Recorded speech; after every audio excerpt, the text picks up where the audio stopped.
Hello, change makers. Welcome to the final training section of the foundation phase of the Africa SDGs Mentorship Program.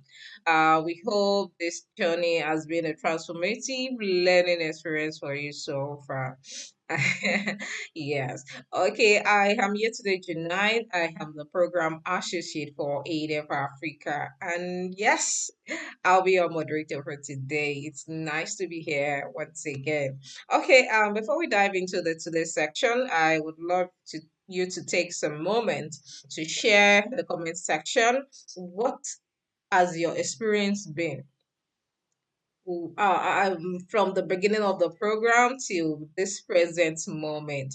How has been the experience? Please share with us on the comment section, on the chat box. Please let's hear about your experience. Let's hear how the program has been for you personally or professionally, maybe career wise, how it has impacted you.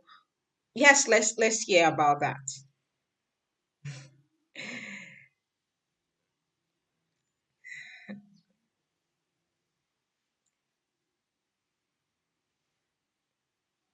Yes, keep it coming in the comment section. Yes, share as much um, experience as you can. Share as much as experience as you can. Yes.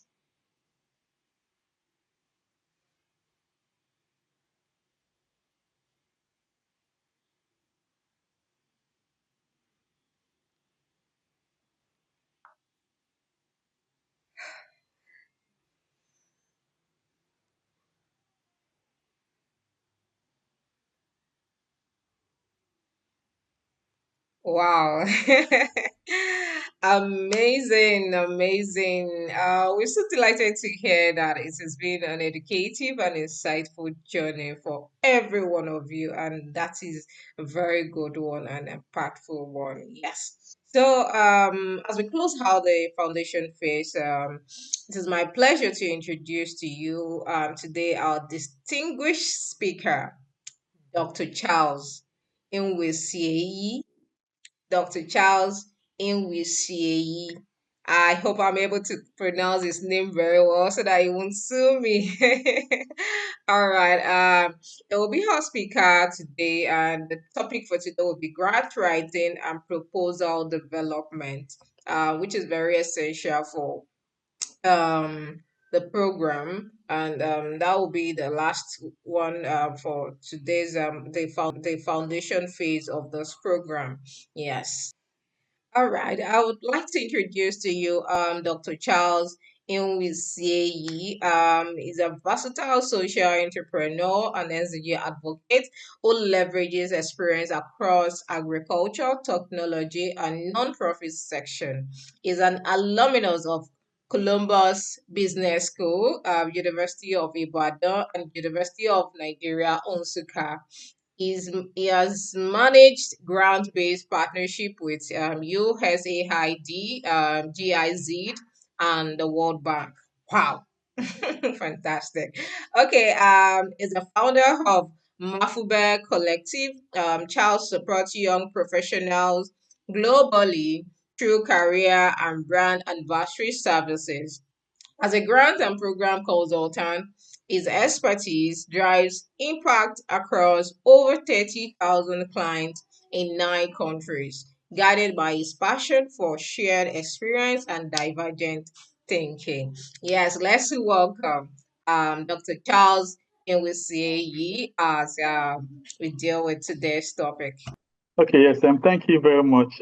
Good evening. I don't know if my voice is clear enough. Oh, yes, very, very clear. Okay, yes, thank you very much.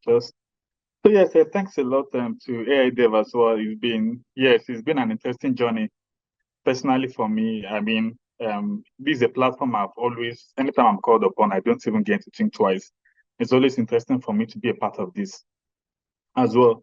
So today we'll be talking about proposals and grants. Basically, yes, I think like you did earlier, I've gotten to know some of the things we'll be expecting from this. But then specifically on this topic, if there are probably future expectations you are having or what you want to learn on or get on with before the end of this, just let me know. And I'll make sure to be able to speak on that as well. So please, I think I'll also be monitoring the chat box to be sure that I'm not missing out on anything.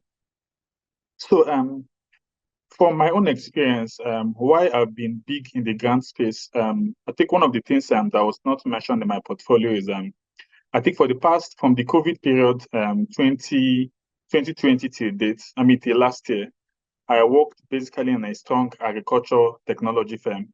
And I was part of the team that were able to raise almost 500,000 US dollars worth of grants. Probably in today's value should be about 750 million naira from about lots of projects. So most of the international agencies that was mentioned that I work with is actually, I originally want to call it grant-based partnerships. So it's basically from grants that we're able to secure that. And to the best of my knowledge, most of what we assume grants and proposals are based on the old knowledge you have, and what is currently existing is quite different. And that's part of what I'm going to be teaching us today. So please, I will encourage us to get our writing materials or somewhere you can take a note, because I'll be dropping some tips. Okay, thank you. Let me be checking the chat because I'll be dropping some. Just a minute, please. Okay, yeah, because I'll be checking some. I'll be dropping some tips to just make sure that we're not missing out on anything. Okay, so I'm seeing that's Augustine. I hope to learn technicalities of proposal writing. Okay, thank you very much. I'll just make sure that I touch on this. So just go right ahead because of time. Please, if you have questions, you don't need to wait till I'm done. You could just probably, especially when I'm going to the next slide, just ask a question. Whenever I check the chat, I'll just pause to respond to that. I want to make sure that I'm able to attend to some of the answers before we're done. Okay, yeah. Thank you. So I think before we go, our next slide, I want to talk about this little exercise. So please, if you can take like maybe a minute, if you can take a minute off to just go to YouTube, go to Google and Google yourself. I call it the Google Yourself Challenge. Okay, so go to Google and put your first name and your surname, not your surname and your first name, your first name and your surname in this order, just like you can see on my screen. Then press enter. Just let me know the first two results or the first two results you can see. If it's your LinkedIn profile, if it's your Instagram page, if it's your Facebook page or whatever it is, you can just put it on the chat box. You just go to google.com, the main search box, search your name and your surname. And I think, okay, thank you. So please just chat it. You don't need to put something really extensive. Just is it the LinkedIn? Is it Medium? Is it your Google Scholar? Is it your research page? The first two results you can see, okay, Tekla and Manjuma can see your Instagram page, okay. That's very, very good. So thank you, LinkedIn profile. So it's expected that a lot of us generally have our LinkedIn profile, then specifically Instagram. For those of us that are in the research space, you might want to see your Google Scholar or your ResearchGate or your, Helion profile and the likes. But then for mine, this is what I can see. And then why this is important is that your reputation matters a lot when you're applying for grants, especially when you're coming from an SDG focus. It's not as if you have an industry or a company that you're the only person working there. So, as young as we are here, you could have one particular grant, maybe have a group of 3 or 4 people, and you have projects. When it comes to grants, and this is specific for Africa, but most importantly for the Nigeria subcontext, for most of us that are familiar with the news, there's a new bank in the US called Mercury. It's just like just like Kuda Micro, it's like Kuda Bank here. Basically, what it is that if you're a founder in Africa or Nigeria specifically, and you want to be able to position yourself for grants outside the country, or especially in the US, you can open a bank account there. So they made it a lot easier for you to have a US bank account all the way from Africa over there, and then it will be a lot easier in terms of compliance as against going there to physically open a bank. But interestingly enough, we came across an article day before yesterday that said the bank has delisted Nigeria and some African countries from their platform. That means if you're a founder or you want to get a grant or you want to open an account through their platform for a US bank account, of which if you're to be able to get grants or funding, they can easily fund that account and then get access to you. As long as you're from Nigeria, your business is based in Nigeria, then you've been delisted per se. So these are just some of the new things coming up. And then from the discussions I had with some members of my team, we got to find out that a lot of ideas come from Africa, a lot of ideas come from Nigeria. but to an extent, there is a serious compliance issue. Somebody said Africa spends, I mean, we did spend 50% of their resources following up on compliance. That means if you say your name is Obi, they have, okay, yeah, thank you. Oh, thanks. Yeah, thank you. Very, very correct. Mercury Bank, yeah, thank you. So please, I think another important thing is be checking the news. Okay, don't rely on old information. Even if you are deciding to check YouTube videos or online for some of these grants information, please, when you're doing your research, look for something within 6 months or at most a year. If you're watching the video that's talking about grants, don't look for something that's probably going to be 2022 or 2021 or 2020. Please, very important, be as current as you can. For me, for example, I presented this topic more than 3 or 4 times, but I have to especially take out time today to re-update my presentation to be able to make it fit into the current context. So most of these foreign guys, even the guys that give out the grant, when you are from Nigeria or from Africa especially, then because of the current climate we have, economy is bad, there are issues in Kenya, Uganda is having its own form of protest as well. Nigeria might be gearing up for us. A lot of things are not going on so well. The world is just somehow. So the need for people to raise money through any means is becoming very, very heated. During the COVID period, we saw a lot of scams going on whereby, disability benefits, health benefits, and the likes. A lot of things are coming up, and they said, okay, scam, 419, Yahoo, yeah, and all those other kind of things coming up. So specifically for the context of getting grants, it is important that you have a very, very strong online profile. That means the moment your name comes up anywhere, the first thing people will do is to go to Google and search your name. They'll search your name and your surname. Whatever you can see in the first page of Google is the same thing anybody in the world can see. And I would like to say, if you are not proud of the first 2 or first 3 search results, then it's very important that you at least start establishing a level of brand awareness, start establishing a particular personal brand for yourself. For the AI dev team, if I Google Emmanuel's name now, for example, most of what I'll see his LinkedIn profile, I'll see some stuff he has written, I'll see a lot of posts about AI dev and the likes. Very, very important. So the same thing I'm seeing is the same thing if AI dev wants to get funding from the US government next month, it's the same thing they will see from the team members as well. So please, like I said, this is very, very important. A lot of people that are giving out grants, in as much as they're giving out the grants or the funding to your business or to your initiative, but they're also giving out the grants to you. And one important aspect of grants is not about the pitch. It's not even about saying you've passed to stage 1 or stage 2. There's a special stage called the due diligence stage. This is the stage that they will go to your Twitter profile, they'll go to your Facebook profile, and go and check, okay, what are the kind of things you'll be posting? If they feel you've had ties or linked to terrorism, or you've had ties or linked to maybe some forms of abuse, or something unsavory about it that is online, the thing is, they don't want to be associated with those kind of people or you, and then they'll kind of dissociate themselves. Why? Most of the grants we've gotten at a particular stage when they're ready to make the announcements, and also very, very important that when you get a grant, you have to seek permission from the people giving you money to be able to make noise about it. I've had cases whereby somebody got an email that he was successful, he got a grant, and just to let him know, they'll carry him along in the next stage, and then the person wants to bring him to post, and then they have to disqualify the person. So typically, most of these people want to organize or they want to coordinate how things are being done. That means if they say, okay, go ahead and post, then you go ahead and post. If they've not said that, you have to seek for permission to be sure that you have to do the right thing the right way. So I think that has really helped us in terms of some of the current things happening in our climate. So generally, what are grants? What are loans? For those of us that are Nigerians, a lot of us naturally feel grants are like somebody's dashing you money. Okay, if you're familiar with, for example, the Lumelu model of, I think, the $5,000 for your grants. At the end of the day, you get access to the $5,000 when you qualify. Yeah, they just want to check in. They give you 1 or 2 mentors to follow up with you. But at the end of the day, that money is for you to be able to effect some of the things you said you want to do. Some other grants want to be very, very focused. But the main language is that they are not giving you the money for free. You said you would do something. They believe that you were strong enough or you were marketable enough to do that, and then they give you funding. So it's up to you. Oh, no, no, no, no, no, no. It's not for Nigerians. I'm just giving some specific context. I mean, if you listen to what I said earlier, I've talked about Kenya, I've talked about Ghana and Uganda. So I've been giving some relatable examples. So sorry if you feel offended. I'm just trying to make sure we can relate to it. So I'll make less use of Nigerian examples.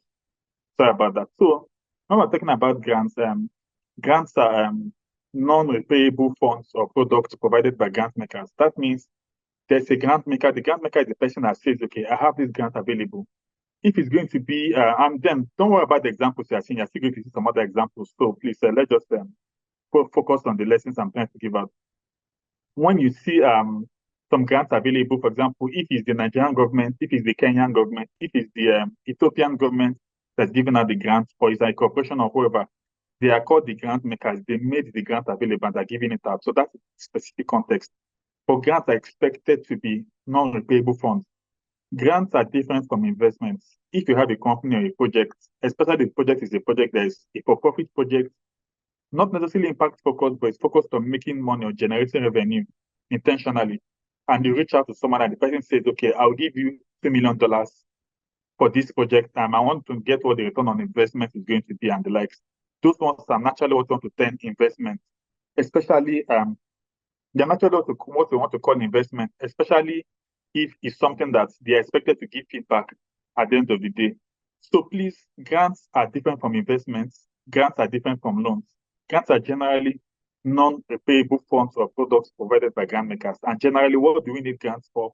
To fund projects, to fund research. There could be science-based research. There could even be specific SDG-based research. So most times, it's not as if you have to probably get a team and go to the community to do ABC. Sometimes it might just even be, I think I was at a pitch deck sometime last month, whereby they were talking about the cases of child abuse reports in Nigeria. It was an SDG-focused project. But what they did was that they did not necessarily focus on going out there to set up a project. What they did was to focus on more online and qualitative research per se. How did they do this? Studied Google Analytics to find out, okay, the basic keyword on Google was, okay, where can I report child abuse? Where can I report domestic abuse? Just generally looking at the use of keywords in terms of, I'm sure most of us are familiar with most of the Google analytics. At the end of the year, they'll tell you the most searched name. Sometimes you might want to see it might be Trump, it might be COVID, it might be the war in Ukraine, it might be Ebola or any other thing. So they use that kind of system to find out, okay, looking at the context of abuse, spousal abuse, domestic abuse, child abuse, all forms of abuse and the likes. Then I say, okay, where can I report this? That was the keyword that they used. And then they checked and found out that, especially this was the context of Western Africa, they found out that, okay, they were able to say, okay, for this country, this is the volume or these are the numbers of people or numbers of requests coming in. From their research, they found out that a lot of people were looking for, there were about almost 60,000 and 70,000 reports to a particular sub-region that said, okay, they were looking for, okay, how can they, where can they report some of these things? For those of us that are familiar with the shooting of Donald Trump in the US, part of the reports coming out from CNN now is that they've gone to go and check the search results or the search database of the guy that was, the perpetrator or the assailant, and they found out that, okay, he searched these people, he searched these people. So they use that kind of research form to focus on their project. So they have to focus on research that they could do online, and they're able to get good funding for that. Others might say, okay, yes, we're going into the community to do this. They could also get their funding. Some could even say, let us just start an initiative, an NGO movement. So grants could just be, okay, yeah, I'll still give tips on writing good proposals. So this is just generally an introduction to grants. Now, one important thing I would like to let us know is that the basic concept of proposals, and that's why my presentation is not necessarily going to be focused on proposals only. It's going to be focused on grants, but I'll teach you how you can prepare a proposal on the side. Although the concept of proposal that I think you are working on might not necessarily be what you will use for the grants. I've applied for a lot of grants, and it's not in every case that they'll tell you to submit a 3-page proposal for a particular grant.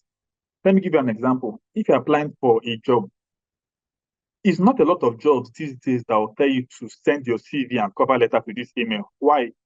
It's kind of difficult to analyze, especially if they don't have an applicant tracking software or two. That means somebody has to sit down and be looking through those CVs one by one. At the end of the day, similar to LinkedIn, when you want to apply for a job, they'll tell you to go to their registration portal. If they don't have an application portal, they might work with maybe Jobberman or maybe recruiters or whatever. They could work with an outsourcing recruiting firm that have a template whereby you could register for it. That way, they'll ask you what's your name, you fill your name somewhere. The same things that should be on your CV, you have to fill it out one by one. This is your experience section. Fill out your experience, you fill it out. Projects you've done, volunteer, achievement, and all those other things. So the same way job ads are being run, whereby you go to your website and they give you different boxes to fill. Yes, if you have a CD, it will help you to be able to copy and paste. But that is the same way grants are going. So if you look at the picture on the bottom right corner of the screen, it might not be clear, but if you're using your phone, you can just zoom in a bit. You will see what looks like a general template. You could see, register, what is it about you and all those other things. Generally, for most, okay, let me just check that well here. So generally, when you're applying for most grants, they'll take it a platform. When you get to that platform, especially if you're applying for some United Nations grants or some of these USAID or international grants, this is what the platform generally looks like. There's hardly a case whereby they will ask you to upload a full document about your proposal. Most cases, when they're asking for documents, it might be if you have a company or a business that's registered, maybe the registration, the public or general registration documents. It's very important that you can have that. They could also ask you to upload your international passport. They could ask you to upload your pitch deck. Let's not forget your pitch deck. But it's in rare cases these days. For example, I'm currently consulting for an agri-tech firm based in Abuja. I'm in Nigeria here. We applied for we started 2 months ago. We spent 2 months, yes, CAC for those of us in Nigeria, CAC certificate. We spent 2 months. Okay, I was brought in to help them position themselves for grants. Notice, I did not say apply for grants. Positioning is more important than the application, although the application is the following stage. If you are deciding to apply for grants and I want to position myself, you might apply for 5 grants, but there's a high chance that you not get it. I would take a month to a month and a half to prepare everything I need to prepare based on the knowledge I have. And there's a high possibility that even if I apply for a grant and I don't get it, I make a lot of friends. And that's what I want to explain to us. So we spent the first 2 months applying for grants. What did we do? We developed a concept of projects, 10 generic projects. We spoke to the CEO, spoke to the sales team, spoke to the community members, spoke to the customers, spoke to the farmers, spoke to all the stakeholders. For those of us in business, we call it design thinking. We spoke to, we said, okay, if we were to even get money, who are those that benefit? The staff will benefit, our suppliers will benefit, the customers will benefit, the farmers will benefit. We mapped out all the stakeholders, prepared questionnaires, spoke to them and said, okay, what are the needs that you need to, just generate a lot of stuff and say, okay, at the end of the day, we said, okay, if we were to work on projects, we developed the scope of about 10 projects, titles, and probably 1 or 2 or 3 paragraphs about the project I wanted to work on different contexts. The next thing we did, documentation is very, very important when it comes to grants. We said to open it's very, very good that you learn how to use some of these online tools. We opened the Google Sheets, that's like Microsoft Excel for those of you using Microsoft. We opened that and had a list, I generated a list for them of all the things that they needed. For example, I've mentioned it, your registration documents is very, very important. Now I'm making this broad because I know that in as much as we're in this cohort, we might have subgroups, but probably tomorrow and sometime soon, this program will end and then we'll go back to either our companies or our businesses or even the initiatives we want to set up. So in terms of, okay, do you have a registration document? Do you have an international passport as the CEO or the owner of the business? If your business has been on for a year or two, or your program has been on for a year or two, you should have been paying your tax to an extent. You need to have a tax identification number. You need to be able to have your audited account for those of us in bigger businesses that have more audited account. That means, for example, you want to have a finance person to be able to work with you to help you clean up your books and all those things. So the most important thing is, and these things are stuff you could get on online research, get a list of all the documents that a typical grant will ask you for beforehand. Make sure you get them and keep. Imagine you stumble on a grant that they said the grant is going to be to expire on Sunday, and you want to start applying for the grant today, but you don't even know where your passport is. You're probably in Namibia, and your passport is in Ethiopia. You get, and then you're running around calling your wife or calling your neighbor to help you break down that, snap it, and all those other things. So anticipate everything you need to be able to get. It's like saying you're applying for a job. You need to have a good CV. You need to have a standard cover letter somewhere that can edit. You need to have a good LinkedIn profile. You even need, for example, to even be following the company to have done your research and all those other things. So looking at the bottom right corner of my screen here, this template you're seeing is like you're filling a job ad. You first one to be your profile, your picture, stuff about you. Number 2 will be about the business. Number 2 will be about the project. But when it comes to the project, you can see 5 or 6 or 7 boxes that you have to fill. What is the name of the project? Which SDG area is the project? Which area is the project going to cover? How many primary beneficiaries? How many secondary beneficiaries? What's going to be the impact? And they've not asked you for the money. So all that proposal that is giving somebody money to develop 5 or 6 or 7 pages of the proposal, if you focus only on that, it's not going to prepare you for this particular stage. So most grants don't ask you to submit a brand new proposal all the way. You have to break it down because they want to make sure you understand the proposal very well. And please, I think I'm going to share my slide with, I think, Emmanuel or the, oh, yes, so sorry. I mean, I didn't make it to be too clear, but it's actually something I can actually check later. Sorry, that's not too clear. I just wanted to give us the template. So, while you're taking a proposal as a document, a Microsoft Word document of 5 or 6 pages that you want to use to apply for your grants, few people will ask you to submit those pages. This was what the template will look like. Okay, just like as if you're applying for a job. So throughout the course of this, there are some grant links that I put here. For example, you can see the African Development Bank, Youth Entrepreneurship and Multi-Donor Trust Fund, which is available, provides. So there are lots of grants available. You can see most of them. And I think, lest I mention, I think it's important I say this, is not every grant that is going to be, I mean, you're going to be eligible for. And you are not going to be ready for all the grants.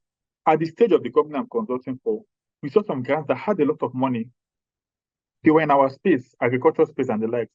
But we had a discussion with the fee and we mutually agreed that we were not ready for the grant at this stage. Because the kind of things they were asking for, we're not ready for that yet. So we started looking for, okay, what are the simpler, smaller ticket grants? So instead of even looking for a grant of $200 million, we said, let's target grants that had a cap of about $50,000.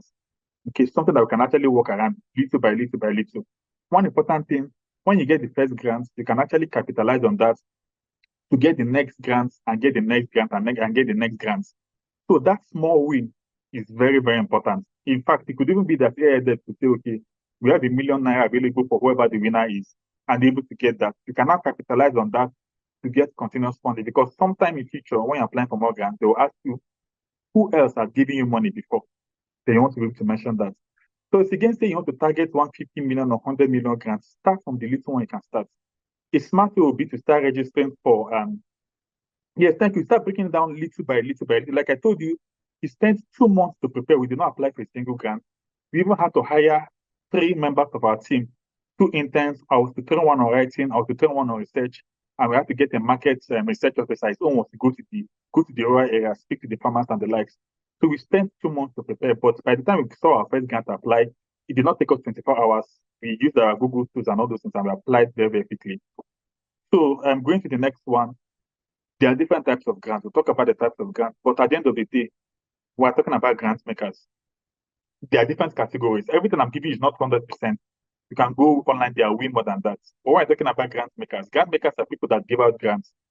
If Dangote, for example, decide that tomorrow you want to have a Dangote family grant, it's going to be a grant maker and it falls under somewhere. So generally, removing individuals from the picture, we have individuals that are not aligned to anybody. But removing individuals from the picture, grant makers are majorly into governments, into foundations, and into corporations. So please, if my slides are too small for you, you can just, if I do your phone, you can just zoom in. If I do smart, you can just zoom in to be able to see them clearly. So when we're talking about government, there are national grants, there are local government bodies, there are intergovernmental associations. For example, the USAID is a grant from the US government. German corporations also have their grant. Most of us are very familiar with GIZ and the likes. There could be grants from the French government. There could be a grant from the Nigerian government themselves. So most grants are still, Nigeria has some of these kind of grants available. So national agencies could actually have their own grants. This is grants that are specific for countries. Interestingly, most of the European countries and to an extent, some Asian countries, especially China, Singapore, and Malaysia, they usually have a lot of grants for agriculture. So these are usually national grants, but can actually cover for international bodies and the likes.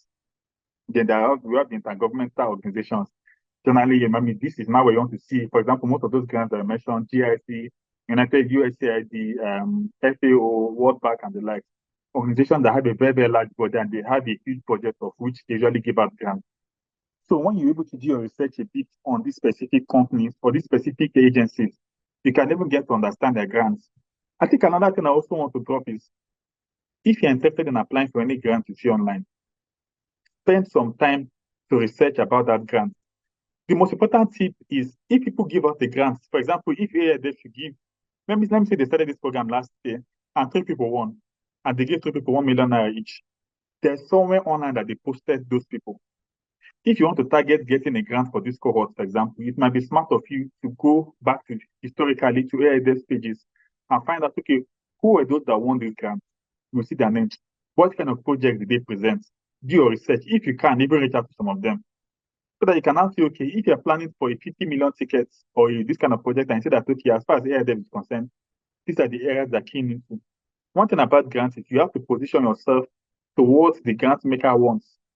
If you World Bank said they don't want, because one of the grants we got is about $5,000 from World Bank, focused on the energy sector, mini grid, solar energy. If I said I wanted something that is powered by diesel or powered by fuel or gas, and I'm applying for that grant, because of the value of what I'm bringing in is not aligned to what they want, there's no way I'm going to get that. So because of the research I've done, I found out that, okay, these guys are interested in the energy sector. Do I have a project in the energy sector? No. Does even any form of my project, is it going to benefit the energy sector or beneficiaries in any way? No. Then naturally, I don't expect the grant to be for me. I move to others. So please, very important as well. Then another group we have will be the foundations, private foundations. In fact, a lot of the people giving out grants are usually the private foundations. Bill and Melinda Gates. Interesting, I got to speak with some of their reps online through LinkedIn, and I got to find out that, Bill and Melinda Gates, most times they don't even have, they are a 100% grant making organization. In simple words, they give out money. They don't necessarily supervise 100%. So they are the organizations that give you money to do your project. There are some other organizations that they have to collect money to do their own project. There are some other organizations that they use their own money to do the project themselves. But Bill and Melinda Gates Foundation, from my side, they're one of the, in fact, I think the sole foundation that contributes the highest amount of funding available for any program in the world. Okay, very, very important information as well. So their foundations, most of the NGOs, Faith Foundation, Tony Melu Foundation. I mean, there are private foundations. Some of them could actually work on that. This Mastercard Foundation and all those other ones. Some of them are into these ones as well. Then corporations also come up. Corporations is now where you're now looking for. Most of these foundations are usually either it could be from community, it could be corporates. Okay, particular company can decide to have their own foundation. In fact, MTN, Dangote, Sterling Bank, most of these banks or most of the corporate bodies are having their own foundations. Some of them are not. That is where the CSR comes in, which is a bit different from the foundation versus the corporation one. Okay, Mastercard Foundation Scholars Program is especially focused on education. So it's an example of a foundation that gives grants to people depending on the context per se. Okay, then the third one is going to be the corporations. Basically, it could be direct corporate giving. You could just say that, okay, this bank or this company decided to just give out 50 million naira to this company or to this group or whatever. Example could be the Tony Elumelu Foundation entrepreneurship program. That is being, it's being done by Tony Elumelu Foundation. The interesting thing is that, okay, let me not just go into that, but then some of the foundations are just, I have money, I have a Dr. Charles Foundation, and I'm using my money to give it to people that have projects. Okay? Then there could be the one that I have a Dr. Charles Foundation, but I'll not get my group of friends or get some people that are big in the space, some of my networks. Emmanuel could even be part of my network. I'll say, okay, I have a Charles Foundation, and then I want to be able to generate this fund for this program. I will contribute 10% of my money, and I get my friends or shareholders per se to contribute their money. And then we give it that. That's the kind of system that the Elumelu Foundation runs. So it's they're very, very big on accountability. So it's not only his money that he gives out. There are people that also contribute there to that as well. So there are lots of different types of grant makers. But the most important thing is to be able to, for example, if you want to apply for the Tony Elumelu grants, one of the things you can even do is to go online on YouTube, watch videos, do research to find out who won the grant last year. What kind of project did they do? Before 2020, if you wanted to apply for a grant in 2019 and you want to apply for a grant in 2021, they're not going to be the same thing. Because, COVID has generally changed our mindset. So because of time, I'm just going to rush through this. This is going to be a bit wordy. But this is going to be, when you get this slide, this is going to be specific for a program. Why do we need grants? I'll just going to rush through it. They're innovative solutions to complex challenges. You could see something is very, very big, and then there's something little that you can actually do that's going to change the mindset or change something about that. For the, okay, let me not just give too much. I've been in a lot of pitches and I've heard a lot of ideas. I don't want to start giving out some people's ideas to all of us here. So another option could be to bridge funding gaps for critical projects. Another option could also be fostering partnership between organizations and sectors. For example, a grant, you might be in the, you have a project that's going to be energy focused. In fact, one of the important things is also when you want to apply for grants based on any particular sector, it's important that you start making a lot of friends. Remember, I told you one of the first things to do is to focus on getting a good brand. That means whenever people Google you online or check you out online, you'll like what they see. If I want to apply for a party, in fact, there's one particular grant the people I'm consulting with want to apply for. What I did was I got their LinkedIn page. Then we itemized the 10 names of the decision makers in that company. The CEO, Chief Technology Officer, Chief Finance Officer, the admin manager, the HR, the program manager, the head of marketing. We got the 10 decision makers. And what did we do? All of us followed the company. I mandated everybody in the company to follow them, and they will send connection requests to them. That means whenever we get to apply for anything, the moment they see our name, it rings a bell. For example, you're familiar with my name now, you're familiar with Emmanuel's name. If somewhere you're scrolling on LinkedIn or somewhere and see Emmanuel's name or AI Dev, it strikes the bell faster than if you see a name that you've not seen before. So one of our focus is even if you don't get the grant, well, let us make new friends. Because one interesting thing is not most of the grants that you see online, just like jobs, it's not all jobs that are being posted. Networking plays a huge role. So sometimes who you know can actually be able to get access to some grants. They'll just be like, okay, Charles, in fact, in some of the places I've worked earlier, we've been reached out to an organization that says, we have this grant available. Please apply for it. When you apply, let us know. Same way with jobs, there's what we call headhunting. You are looking for jobs up and down. Meanwhile, some people are being told, that's happened to me. I could just get an email that says, hello, Charles, we have this position available. We feel you might be a good fit. If you're interested, kindly let us know when you apply. That's what is called headhunting. And a lot of duties comes with number one, positioning yourself as a brand on one point, and number two, establishing good networks. But because of time, there's also the Africa Renewable Energy Fund, which is available. If you have projects based on energy, solar power, clean energy, not using fossil fuels and all those other things and something like that, you can actually look into that as well. Then also, if you're looking at some of there are many SDGs available, about 17 of them, but some of the SDGs are very, very strong when it comes to grants. Most times, education is a very, very big factor. Everybody is usually keen on that. Then especially for sub-Saharan Africa, let me just say Africa as a whole, including the Sahara part as well. Including Sahara part as well. We also have clean water sanitation, the SDG 6, and then in terms of climate action. In fact, education on one point, yes, those in agriculture space, the food and all those other ones work as well. But these days, there are usually lots of programs talking about climate. Anything you can do, recycling and the likes, anything you can do around that. There are lots of funding available for that as well. Then why is it going to be relevant for this particular program? Now you have projects, you need to be able to be aware of funding opportunities. Then also, you need to be able to know how to acquire skills of research. How do you want to research to find out these grants as well?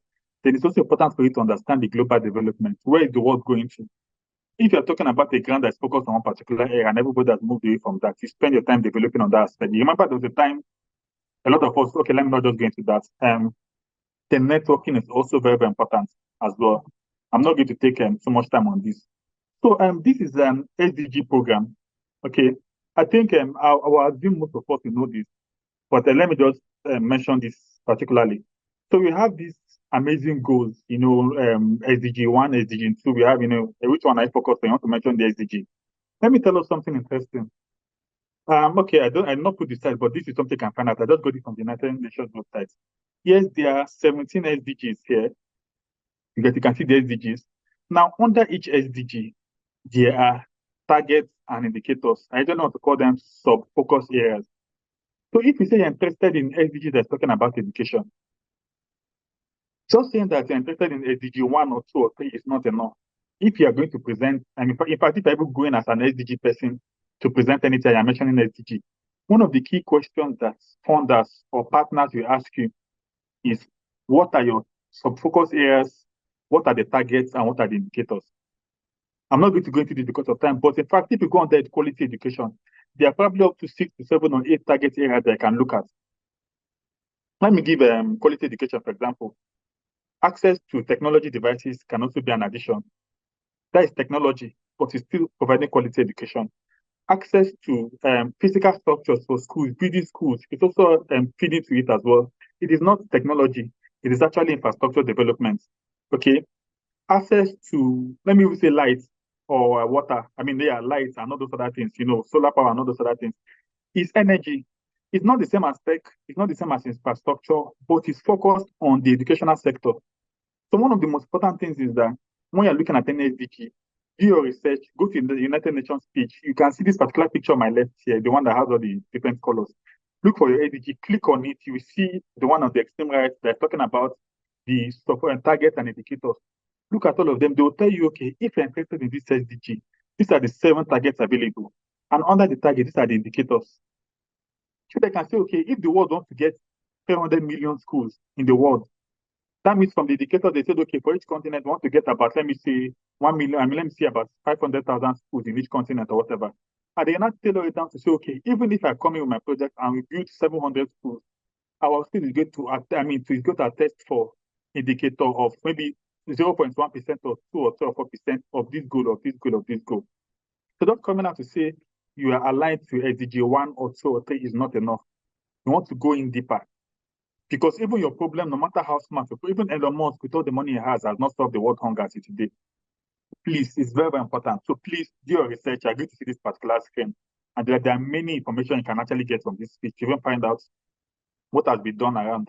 And I think another thing to note is research is very, very important. Even if I don't finish my slides, and which I'm still going to make available, research is very, very important. That's what we call case studies. There's no project that is going to be the best project ever in the world. That thing you want to do for Nigeria, that thing you want to do for Rwanda, that thing you want to do for Cote d'Ivoire, somebody else had done it already, maybe in Pakistan or Mexico or even in Netherlands.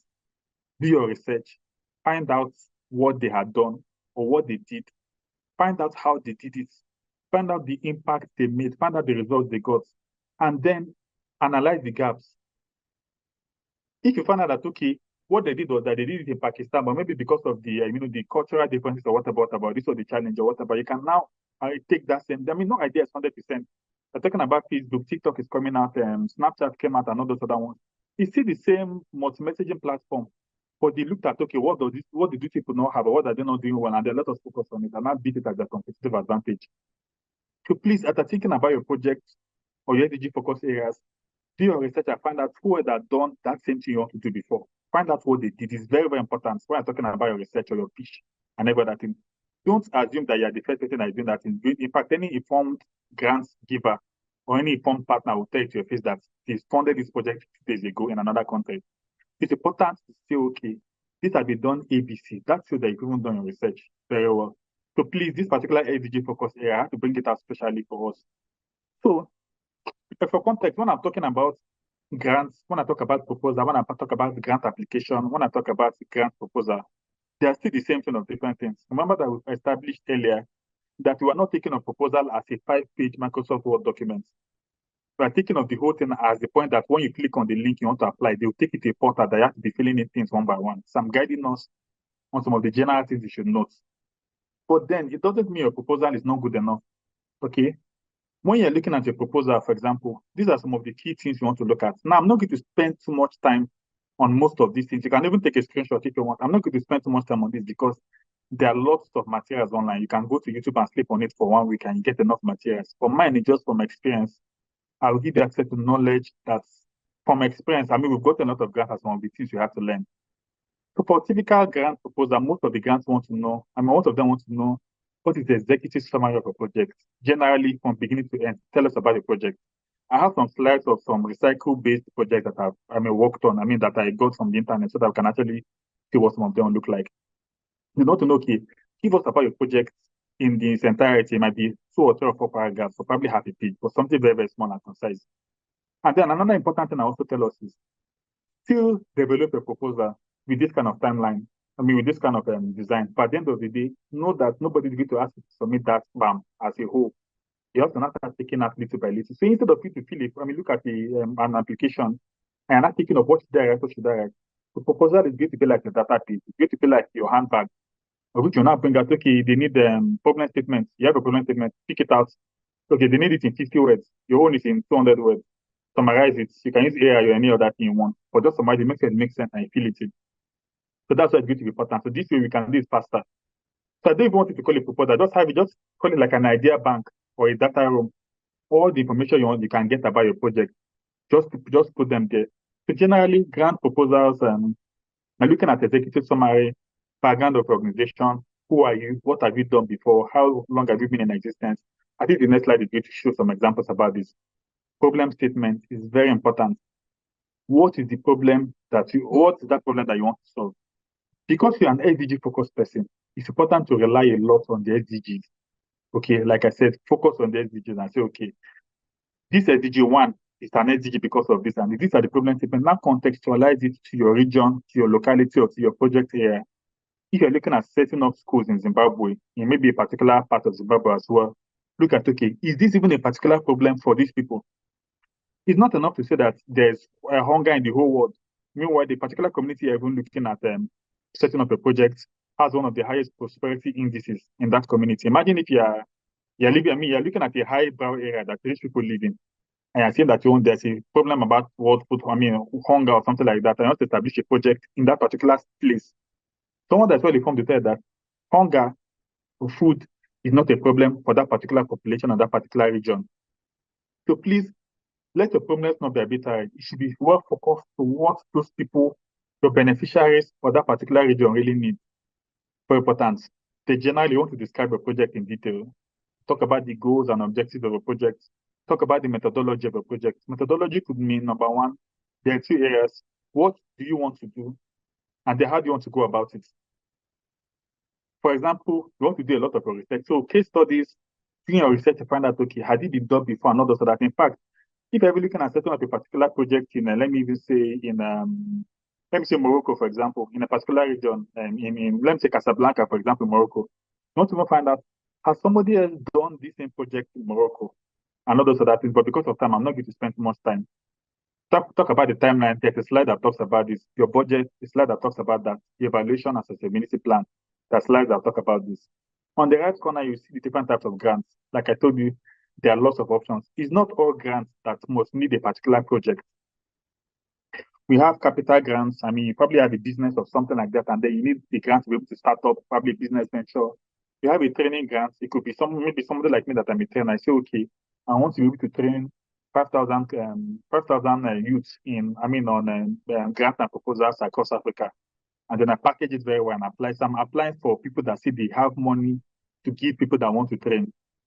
If people that they have money to give people interested in the energy sector that are interested in building schools, if I don't change my project to say I want to train teachers, to position them as better teachers, and I still focus on that same one, I will not get it.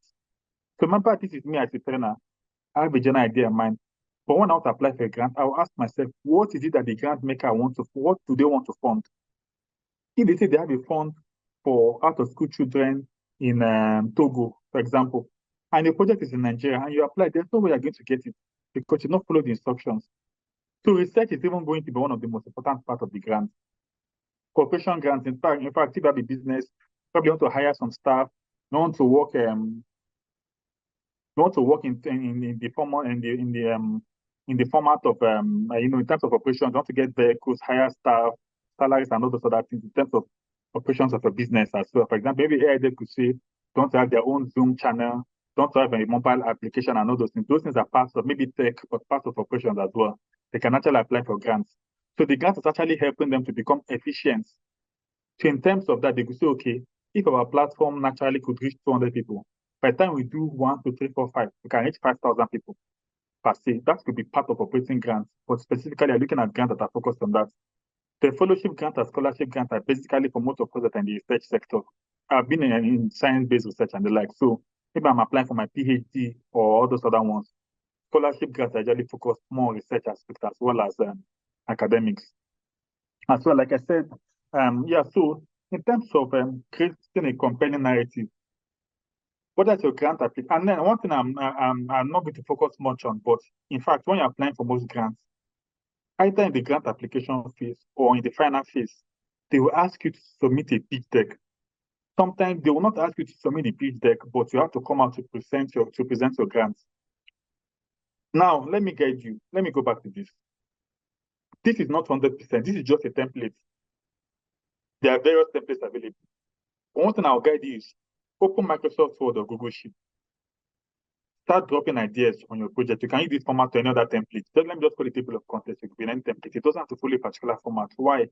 Because when you're filling the form, it could be in any format. Okay, in fact, you can look at the whole project and someone will tell you that summarize your entire project in just 50 words. And that is the only thing they will ask about your project. The rest of it is focused on your partnership and your LinkedIn profile and all those other things. So please open a Microsoft Word document or a Google Sheet. Don't use a sheet of paper, please, very important. Then get the table of contents and start answering it. For example, when there's executive summary, you want to think, okay, what's the project I have? Develop it and in fact, if you can make it up to 5 or 6 or 7 pages, that is important. But like I said, they are not making it because you want to submit it to somebody. They're making it such that when you need access to any part of your idea, okay. Oh, thank you. It's okay. I think AI Dev has actually done this. I'm not going to spend too much time. So please, it's very, very important. Have all those things, break them down in that way. So whenever you apply and somebody says, for example, it's just like saying you have your name, your surname, your middle name, the name your grandmother gave and the name your grandfather gave you. You keep them on the side. It's good. If somebody says they need only your first name, you just go there and take your first name and put in. They need your first name and your surname, you take it and put. So it's just going to be like a repository for you where you're going to work towards. Another important thing is that document is going to help you internalize your project. Somebody will come up to me and say you should spend the next 5 minutes to pitch your project. Talk about your project. I think that one of the last 2 classes I did for another cohort, we talked about pitch deck, aspects of pitch deck, what to position, and how to prepare a pitch deck and the like. I'm just going to tell you some of the major things. When it comes to any project or grant, you want to be able to tell your story. Like I said, you're not the only person that has the idea. You're not the only person doing the project. Why is your project important? Was it that you went to school and then there was no light in your family and then you have to read under the street light, probably something you experienced? Was it that you had a neighbor that you're close to and then she wanted to give birth, but because there are no hospitals close by, there are no midwives close by, she probably died or the child died during childbirth or something like that?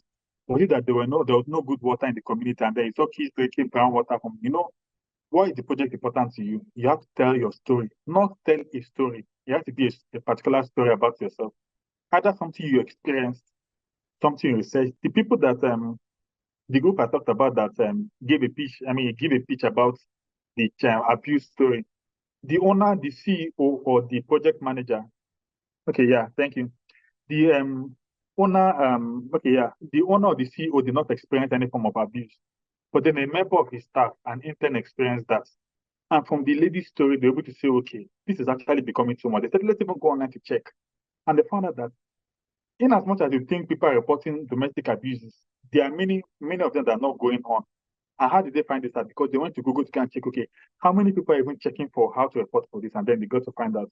So the guy came out and told the story of a member of his team undergoing that and what they found out on Google. The moment he said all those things, all of us sat up. Yeah, no matter what he said later on, we already, because a lot of us have seen 1 or 2 or 3 forms of abuse or violence, and we've even been asking, should we go to the police station or should we go online or should we call somebody or what? Okay. The one ever talked about why your project is important. The other important thing is how is it going to change lives? Something affected you. You don't want it to affect another person. Okay. Okay, yeah, thank you very much. Something that affected you, don't want it to affect another person. So your project should be focused on solving a particular problem. If your SDG is a quality education and your project is to start up maybe lesson in a particular community, you want to maybe get a hall, or you want to use your father's garage, or you want to use a particular room, or whatever, you want to have an after school lesson or something like that. Why is it important to you? Talked about that. How is it going to change lives? Maybe you have an interesting degree, or you took an extensive degree in early child education, or you know how to teach kids very well.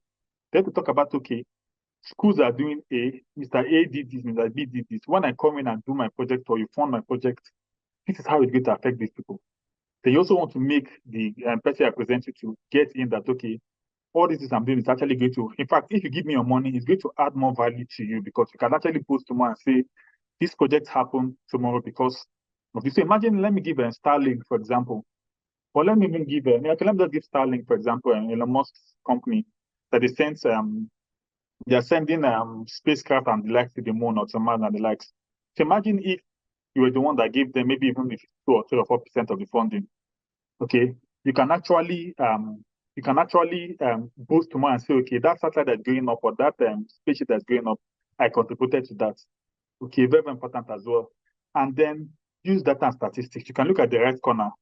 All this information are not, you've not started the project yet, so we don't expect that you already have results to show.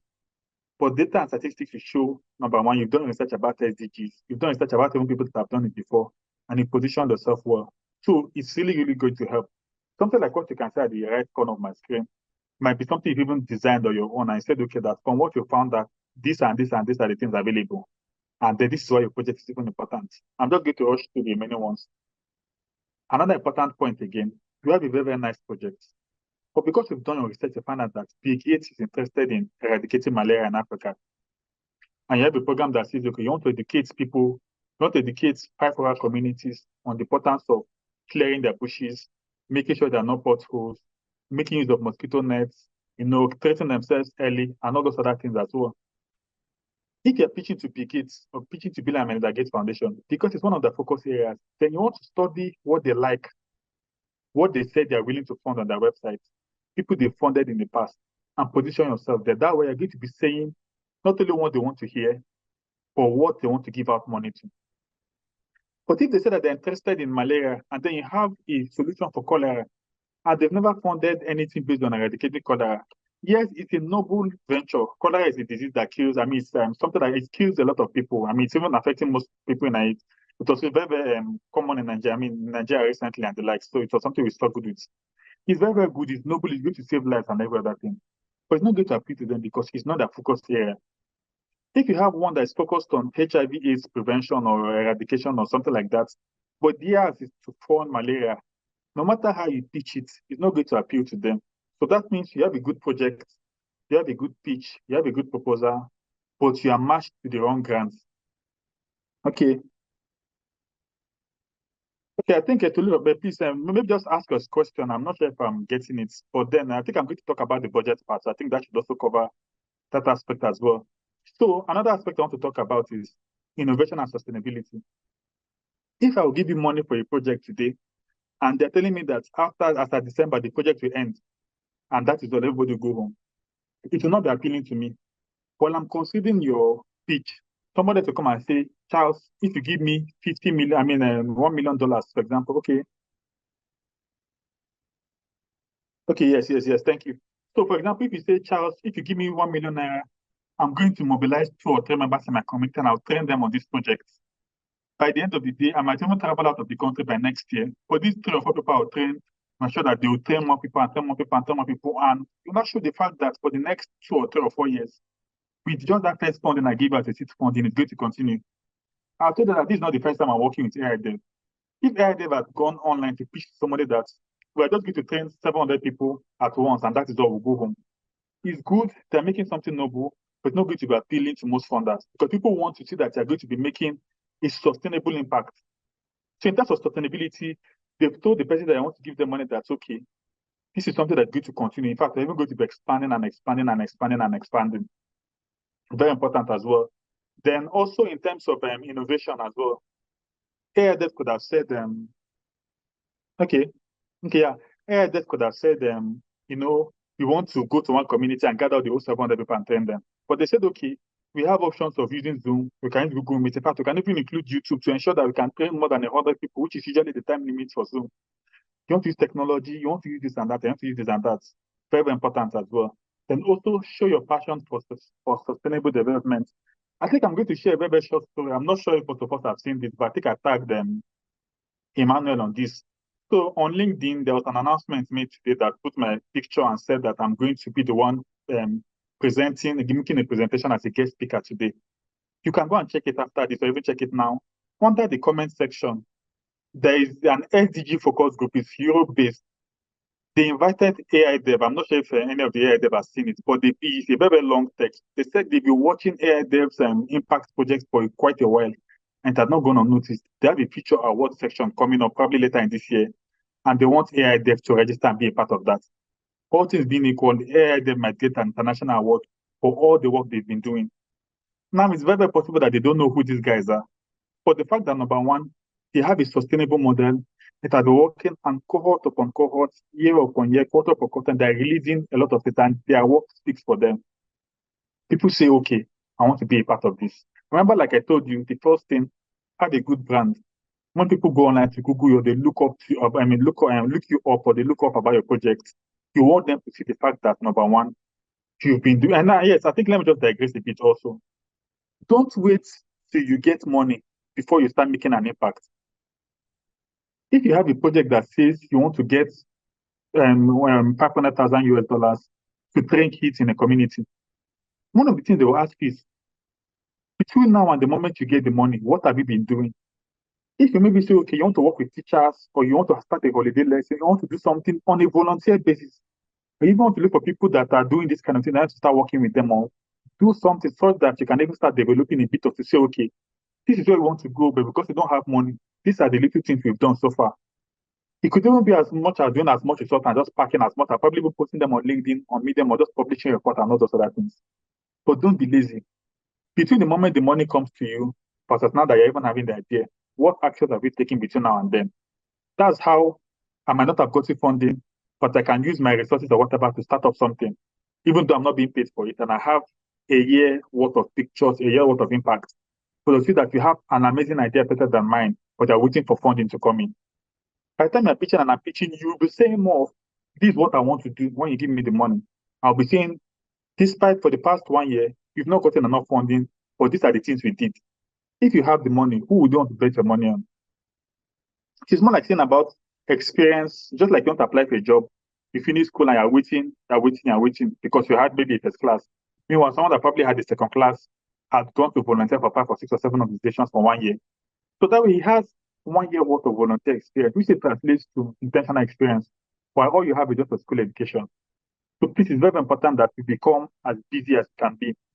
So I think if you look at my next slide, and don't know if this is going to be very, very clear, but I just try to mumble it. This is from a pitch deck presentation of a company that they are SDG focused. Their own is to, it's focused on renewable energy. Theirs is to be able to, they're into garbage collection and recycling. Okay. They are not into 100% garbage collection. That means they don't just go and empty your dustbin or your garbage for you. They are focused on the biodegradable one on one side, and they are focused on some specific ones. So that means if you have maybe some of them might say, okay, they only want plastics. So they'll give you a special dustbin. They only come to your house and collect only the plastic because they want to recycle. Another group might say, okay, they want the food waste or the organic waste. Maybe vegetables that are cut off, part of maybe meat or maybe head of fish or some parts of food product that you have to throw away, but something that could actually decay or can be used for something else. Probably once in a while, they come to collect it from you and then they get to recycle it as well. Okay. Yeah, so a very important question that someone just asked. Please, when it comes to data, it is usually recommended that you don't go beyond 5 years. In fact, I would recommend, please, anything before 2020, don't even try to touch it. The world has changed intentionally from 2020 to date. In fact, even in academics, we're talking about AI, we're talking about renewable energy, we're talking about newer things are coming up. We're even becoming very, very data sensitive. So the fact data analysis and data whatever was not a big thing 2 or 3 years ago. For the past 2 years, it has been a very, very big thing. That means a lot of people have intentionally gone into the data space. And now we're not just relying on academic or scholarly publications. We now have companies that are putting out lots of data out there. So even given an excuse that 2008 or even 2015 was the best you could get, it might make it look like you're lazy. So if possible, limit your data search or your quotes to be something between 2020 and dates, which is usually 4 or 5 years gap. Yeah, I might say 5 years. 5 years might fall into 2019 or 2018. But the way the world is thinking these days, please let it not go beyond 2020. In fact, if you can never make it from 2021 to date, you need to show a bit of intentionality. Except if maybe what you want to do is to do a comparative analysis of what's happened in 2008, what somebody wrote in 2008, what somebody wrote in 2015, what somebody wrote last year, and then make your reference. But if you want to depend on a particular statement, maybe the population of the world, or the number of out-of-school children and all those other things, United Nations, UNICEF, World Bank, and these guys, they release articles, newsletters, and annual reports every year. So you can actually get some of this. So please, when you're using data, don't go beyond 2020. It should be from 2020 to date as well. So this is just their own pitch deck. On their own pitch deck, remember I've talked about the grant proposal and the likes. Okay, they have an about us section. Okay, they've been in existence from from this year to this year. These are the things they've done as well. They have their value proposition. So you want to say, okay, if your project has been, if you've been doing your project for the past 2 or 3 years, 2021, you set up a project. What did you do? What are the 1 or 2 or 3 milestones that you did? Did you hire staff? Did you get a new bidding? Did you get a first customer? 2022, which is the next year, what were the major things? You did your first project, 200 beneficiaries, you got an international award, all well and good 2023. That's how you can logically flow. So most of those things you would have put in text, they put it in text and they also have a pitch deck for it. So you can actually see what the picture version will look like also. And then in terms of services, it could be a for-profit business, it could be a particular project and the likes. What are the things you want to do? Let it be logical. Look, at the end of the day, you want to train kids in school. Then ask yourself, from the moment of saying you want to train kids in school to the moment you actually train, we call it, most of us are in sciences, we call it the HACCP principle. Probably want to call it the flow chart, or maybe the hazard analysis and critical control points. For those of us in sciences, that's what we call it. You want to travel from here to the United States of America. What are the things you need to do to get there? Number one, of course, you need to want to travel. Number one. Number two, you need to have an international passport. Number three, you need to apply for a visa. Number four, you even need to have a reason for going there. Number five, probably you want to get a letter of invitation. You know, all those other things. You want to book your flight, you want to pack your bag, you want to book a taxi cab that take you to the airport, you want to book your hotel. All the things that will make sure you move from the point of I want to go to the United States to the moment you get there. Those are logical flows or implementation frameworks. What you do this to get this, till you find yourself in the United States. So when it comes to a project, you also have to have a logical flow of how you want to do it in terms of the methodology. You want to write a letter to the governor? You want to go to the university to talk to some university groups? You want to look for the association of teachers? You want to talk to some of the refuse collectors to know what they're doing? You want to look for a recycling agency? You want to, so like you can see here, it might not really be clear. Sorry about that if it's not really clear. But these are just some of the step-by-step processes that they took. And then at the bottom section, they had their problem statements, and then they had their deliverables for the solution. So for your project, your pitch deck, or whatever you're doing, everybody wants to ask, what is the problem? So what are the problems that your solution is going to solve? Not to mention the problems first. It's very, very smart. Talk about the problems in alignment with the SDGs. But don't just say SDG 1 or 2 or 3. Look for the target areas and look for the indicators and pick them. So you're going to be very, very specific. Okay? So after identifying your problems, please, when you're talking about your solutions, they should speak to the problem. If you're talking about the fact that girls do not have access to sanitary pads, for example, and you want to be able to probably set up a supply chain network that manufacturers of sanitary pads can actually ship it straight to the school, maybe the school warehouse, and then they can be distributed to girls. Okay? The problem is access of sanitary pads and all those other things. Your solutions should speak specifically to that particular problem or to those particular problems you've itemized step by step. Don't say problem, lack of education, lack of awareness, lack of this, bam, this is what you want to do. Please, it should be very, very logical. 3 problems, 3 solutions, and solution 1, speak to problem 1, 2 to 2, and 3 to 3. Please, very, very important as well. And then let me just go over to, for example, if you are really interested in the climate change. So I just got some samples of some pitch decks of some people that have actually pitched in the past and gotten some awards to show us an example. Let me just focus on, and let me say the third one. These guys were interested in, they were concerned with the problem of deforestation, the climate change, CO2, and all those other things like that. And they said, okay, what they've itemized their problems, what are the solutions they're going to be looking at? I'm going to round up, I think time is almost off. So they said, okay, they had 3 major solutions. Okay, number 1, plant a tree and get a gift. Logically, how did they flow? Now, I'm looking at the right-hand corner of my screen. Buy a plant. You can buy a plant from any other people that sell plants, or you can probably, whatever, plant it anywhere. Share, in fact, you can even take a picture. This is your plant beside you. You take a picture with it and share it with them. They picture it, or maybe on their website, and then maybe they send you money or they send you a certificate or something. So imagine if now they would have said they wanted to plant 2 million trees, but it would have been, how I put logistically per se, or operations-wise, it would have been very, very challenging for them. In fact, the way we can even get 2 million trees, who is going to give you that land to plant? So they innovated around the idea and said, okay, we want to plant 2 million trees, but we don't want to do it ourselves. How can we do it? But they got one that gave them $1 billion, and they said, okay, we're going to give, thank you, brother, we're going to give about, if you plant a tree, and in fact, they could even tell you that the day you plant the tree, they give you, maybe they give you +1 mark. You go and check the tree after 1 month. The tree has grown to an extent, it's protected, nothing has eaten it up, nobody has cut it up or something like that. They'll give you +2. They could even tell that maybe at the 7th or 8th month after planting the tree, they could give you like 100,000, maybe your contest currency. I don't know. Maybe they could give you like $50 or $100 and the likes. Because they planned it this way, they can actually achieve planting 1 million trees. So remember, Group A would have said they wanted to look for a rainforest, wanted to go to Sahara Desert and plant 1 million trees, which is still good. but that would have taken a lot of effort and a lot of money and a lot of time. People would have said, we want to plant 1 million trees, but we want to make sure we don't do it alone. So they can say, we want to mobilize 1 million individuals to plant 1 million trees. I'm sure you're thinking, I remember my slide that talked about sustainable plans, sustainability, and innovation. Now, because of the fact that, and then in fact, you can even go further and say, okay, because I brought up an idea to make sure 1 million people plant 1 million trees, you can even make it that stage 2, and I mean, for each person that plants a tree, by the time the tree clocks his first birthday, that is, the tree has reached 1 year, you are encouraged to get 5 more people to plant 5 more trees. I cannot continue to change, just like saying multi-level marketing. Get 1 person to get 2 people to get 1 person to get 2 people, like that.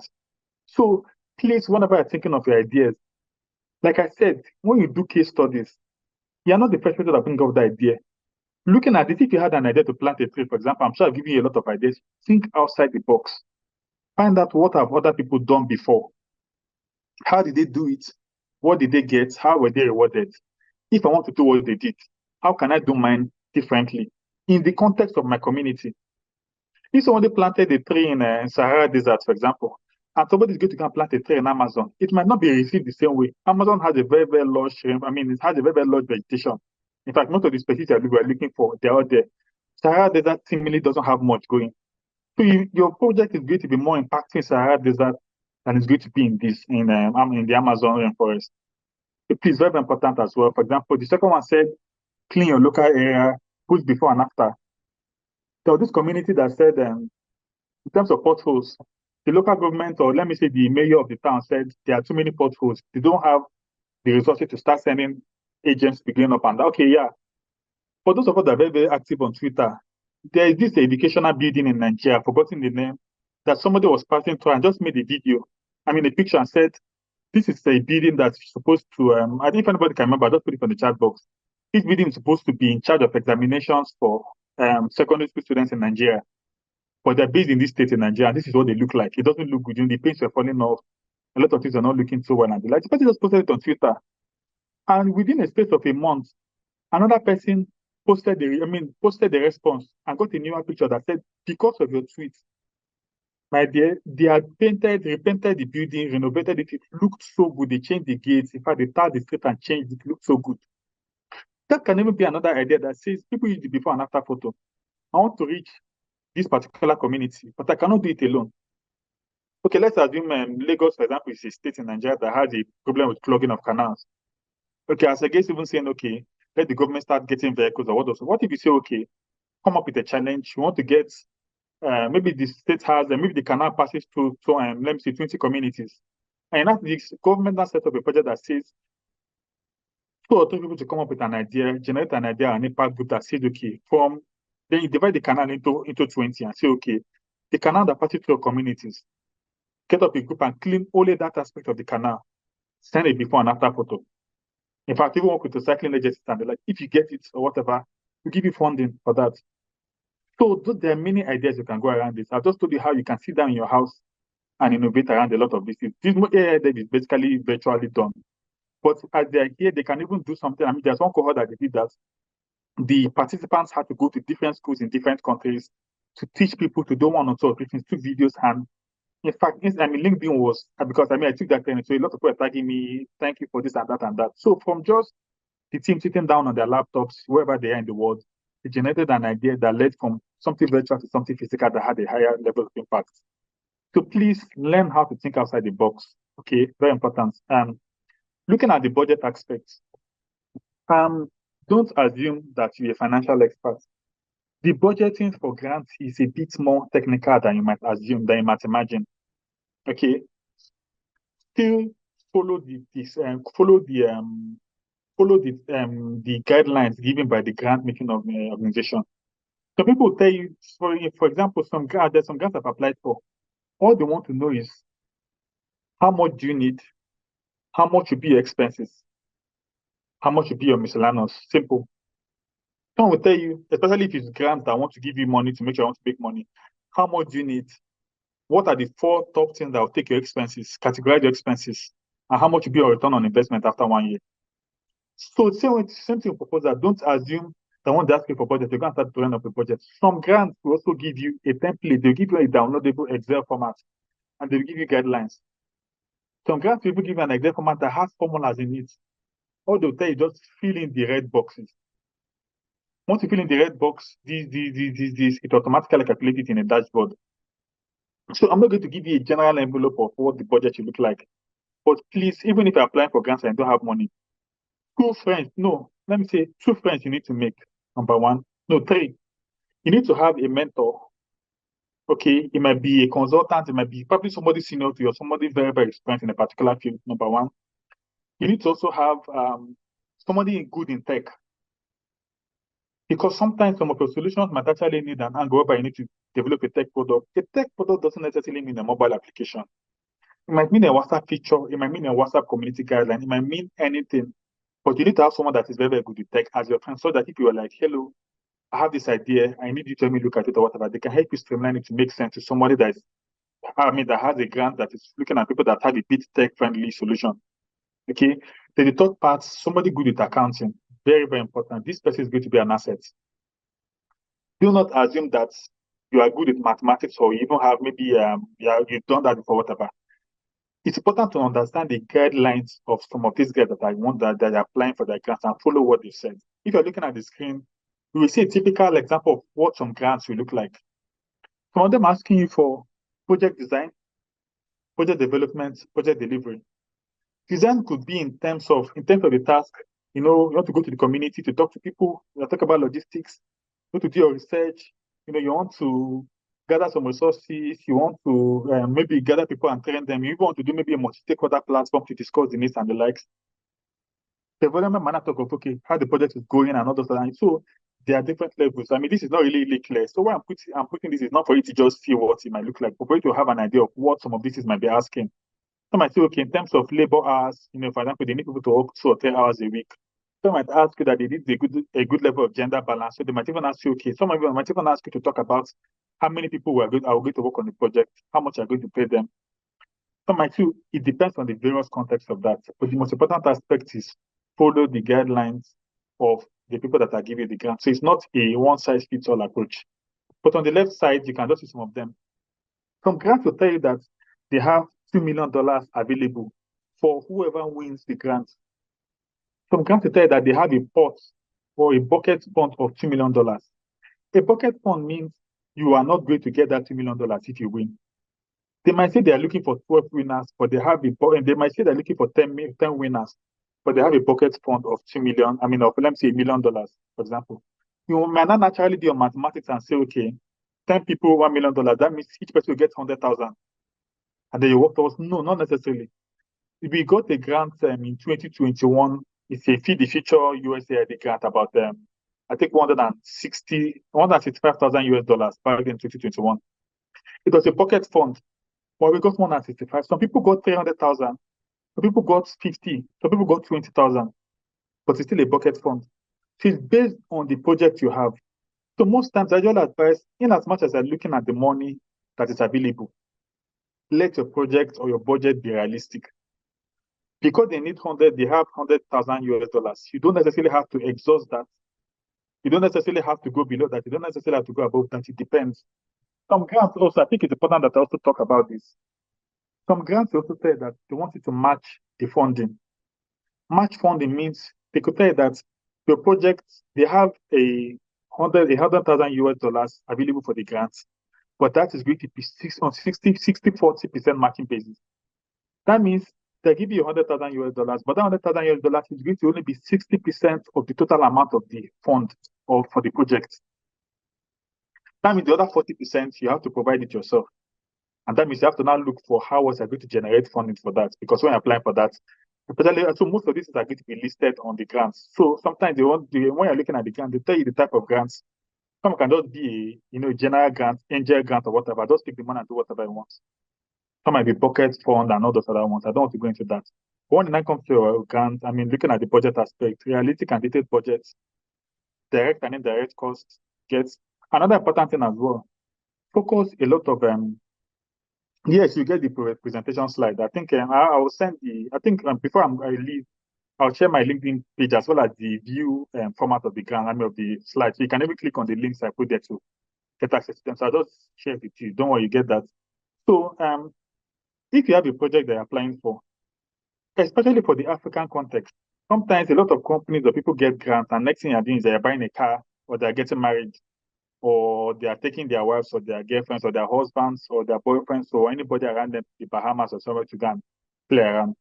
So in terms of compliance, people are beginning to look into where your money is going to.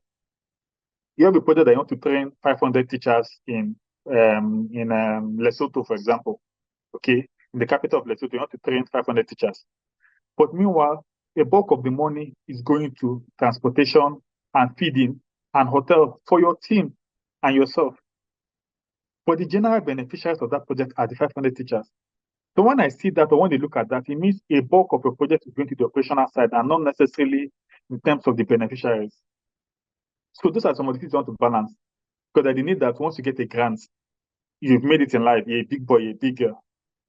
Most of these foreign grants, especially, are big on accountability. So sometimes you have a very, very good story and everything, but your budget is going to show that you just need the money to feed some particular needs, and then they're not going to give that to you. So the third point says, explain how you efficiently use the funds. If you have somebody that's good in accounts with you, the person is going to help you categorize some of these things as well. Another important point, please.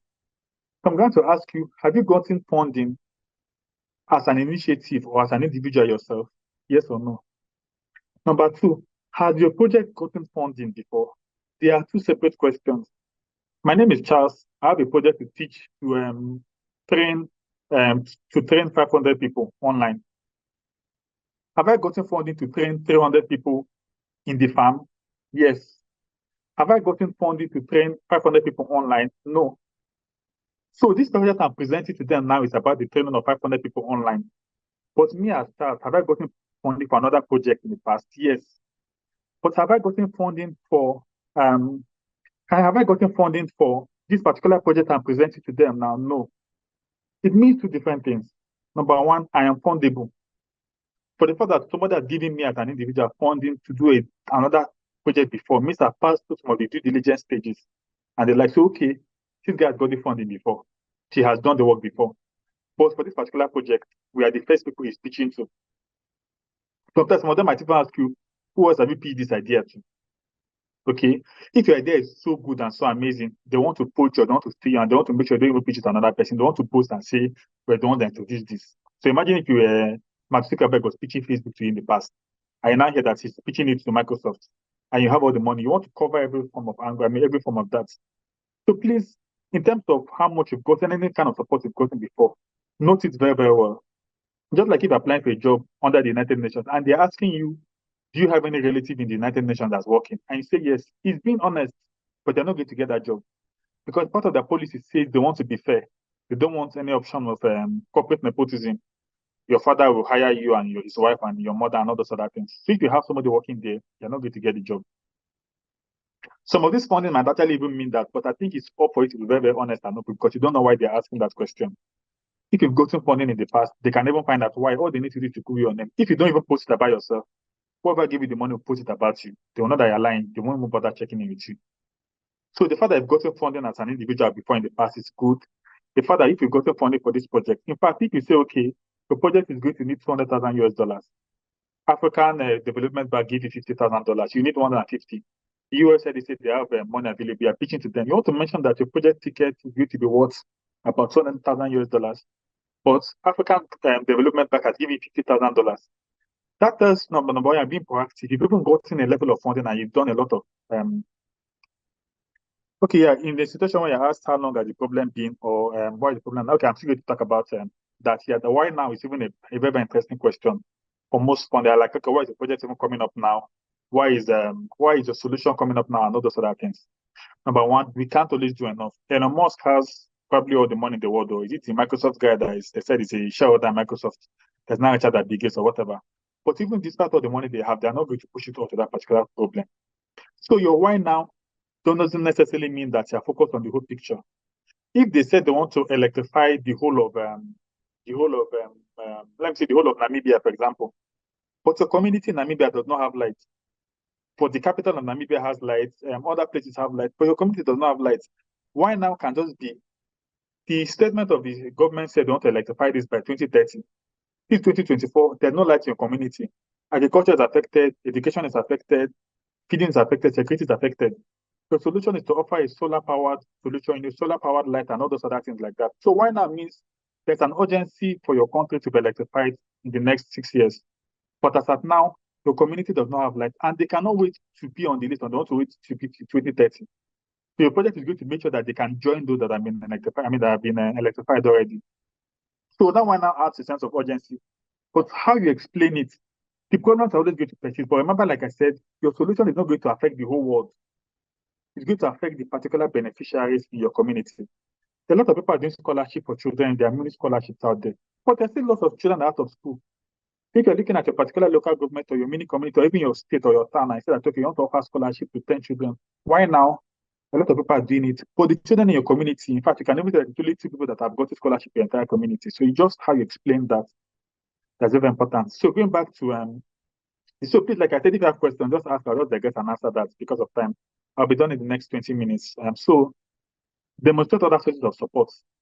Yeah, okay. So show value for money and cost effectiveness. Yeah, like if you work with a finance person, it's good to make sure that you're working around that. Also, please, when you're working with exchange rates and dollar values, let me use Nigeria because I'm in Nigeria here. So please, if you're in another country, just use it for country currency, but I'm going to hinge it to the US dollar.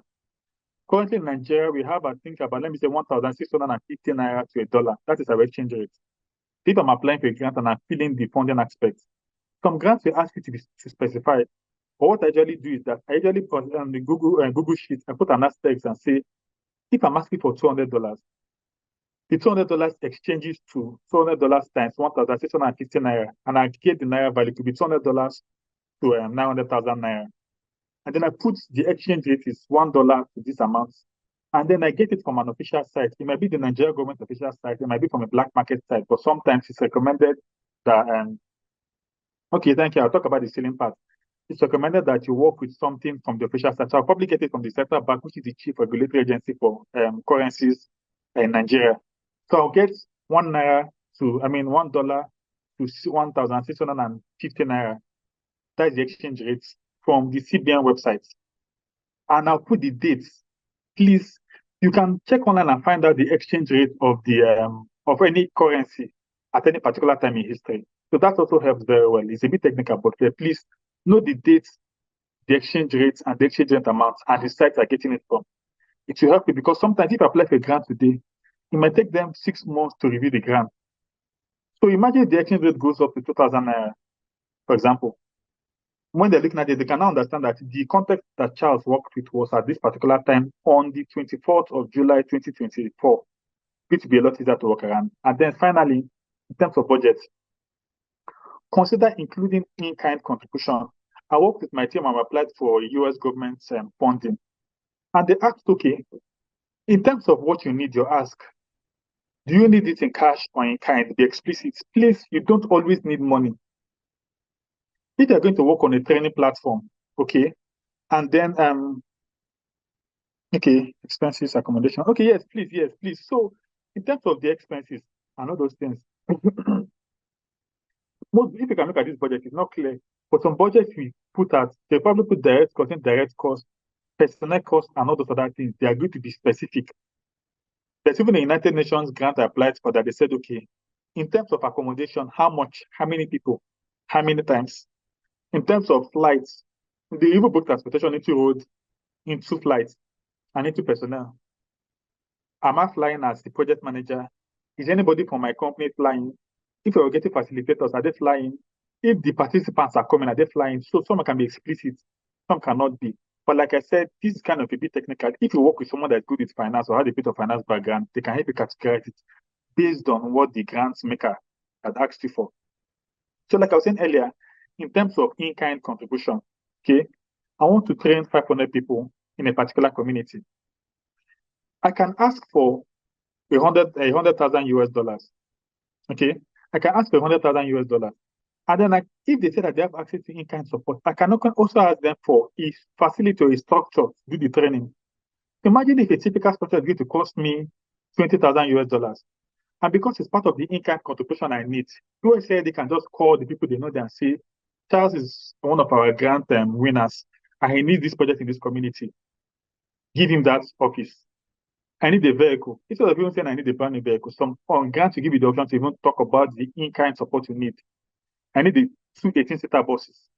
Instead of asking for a huge amount of money to buy the buses, by the time I list it as an in-kind, whatever, they can even call some of their partners or their logistic partners and say, release two buses for this guy for this time to this time. So please, some grants will ask for that, some will not. But just have it in mind as a possibility. So you don't always need money. Sometimes it might even be access to the international marketing space. I need an advert, or for example, AI that I could tell AI that pay me $200 for this training. Or I could tell AI that I don't want your money, but please put my picture, just like they did on LinkedIn, put my picture with my write-up and everything about me on all your social media pages. I can get the $200,000 and I fly to Ibiza and I spend it out there. But that other option that they give is worth more than the money to an extent. Why?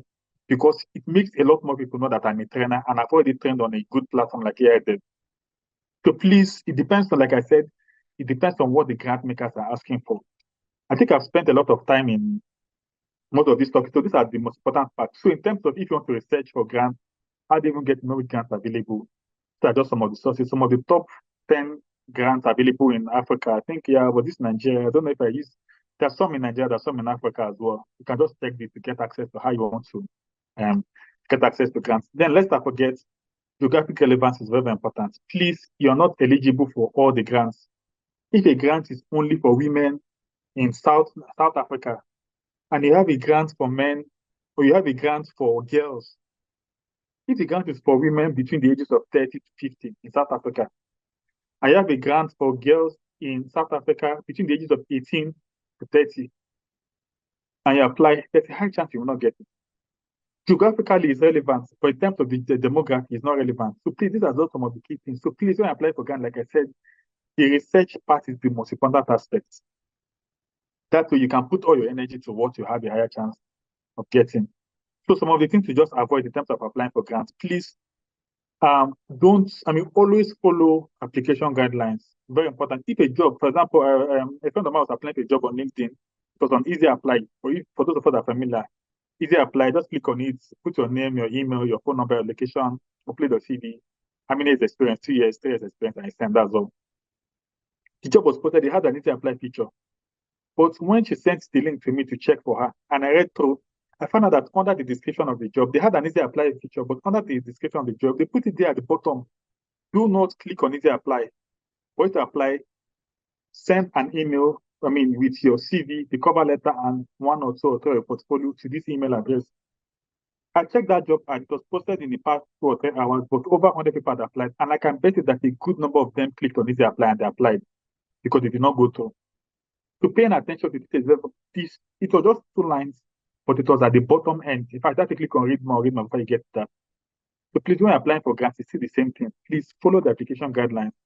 I can always find, in fact, for the team I work with, it's not just one person that works on grants.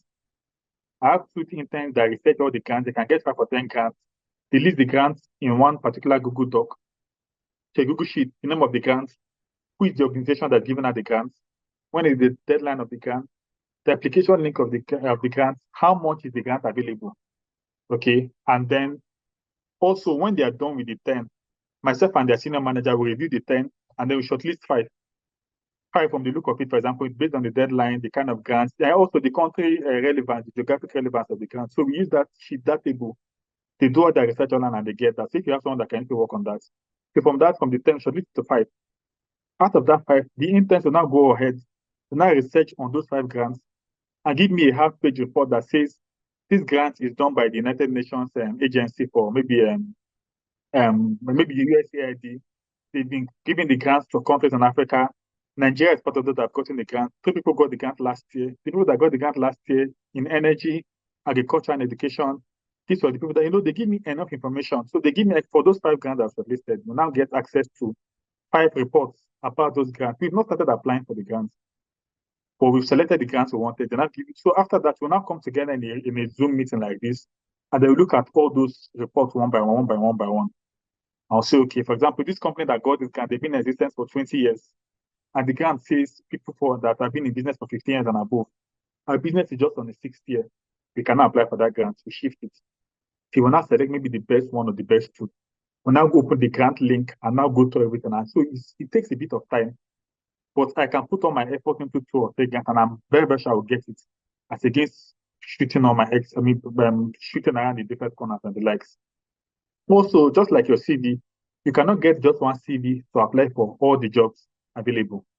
You are the head of operations at a company, but the company needs maybe the head of marketing role, or David programs role, or whatever. So if you are good in programs, for example, all you need to do is, for example, I've been in operations, I've been in programs, but if they've said, Charles, that an application for a trainer for this program, I'm not going to carry my CV for the operations or my CV for program to apply.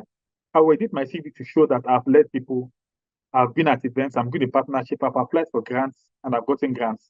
So I will edit that my original CV into what AI they would like to see. I'm not lying, okay? I'm not telling lies, but I'm just giving a different context. On a good day, in your typical job, you do, in fact, those things on your JD, you do times 3 or times 4 of them actually.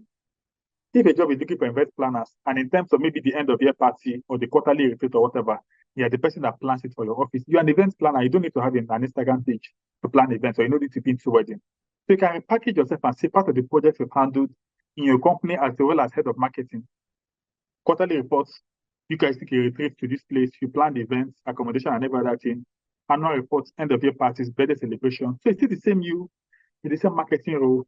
For the non-marketing things you did that were focused more on events, you've actually done that. So please, just like you can't use a single CV to apply for different jobs, the same way you can't use a single proposal or a single idea to apply for all the grants. I've given you the idea of that tree, people that are planting 1 million trees in different aspects as well.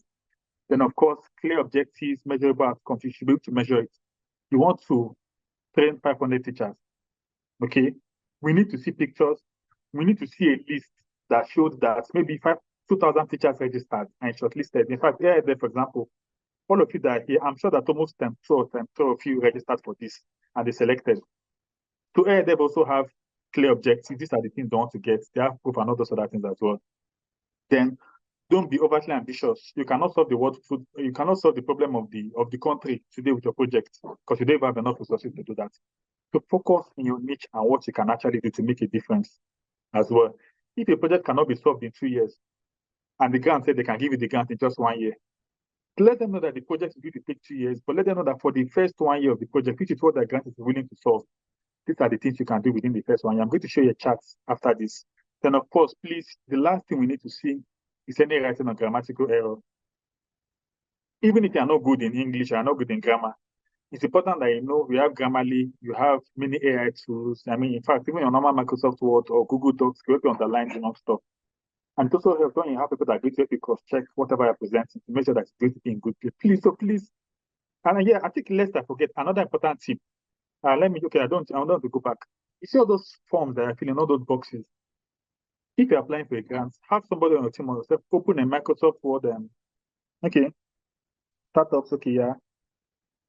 Okay, no. Funny enough, the company I said they got over $500,000 and we got about 5 grants from world bodies.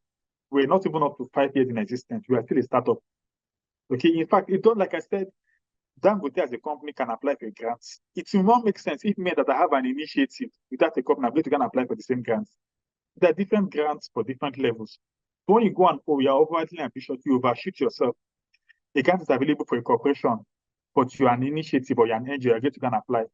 The grant is available for businesses of 5 years or more. You are just 1 year. The grant is available for female-led entrepreneurs. That means if you are the CEO and you're a man and you're applying for that grant, no matter how sweet it is, you will not get it because you're not a lady.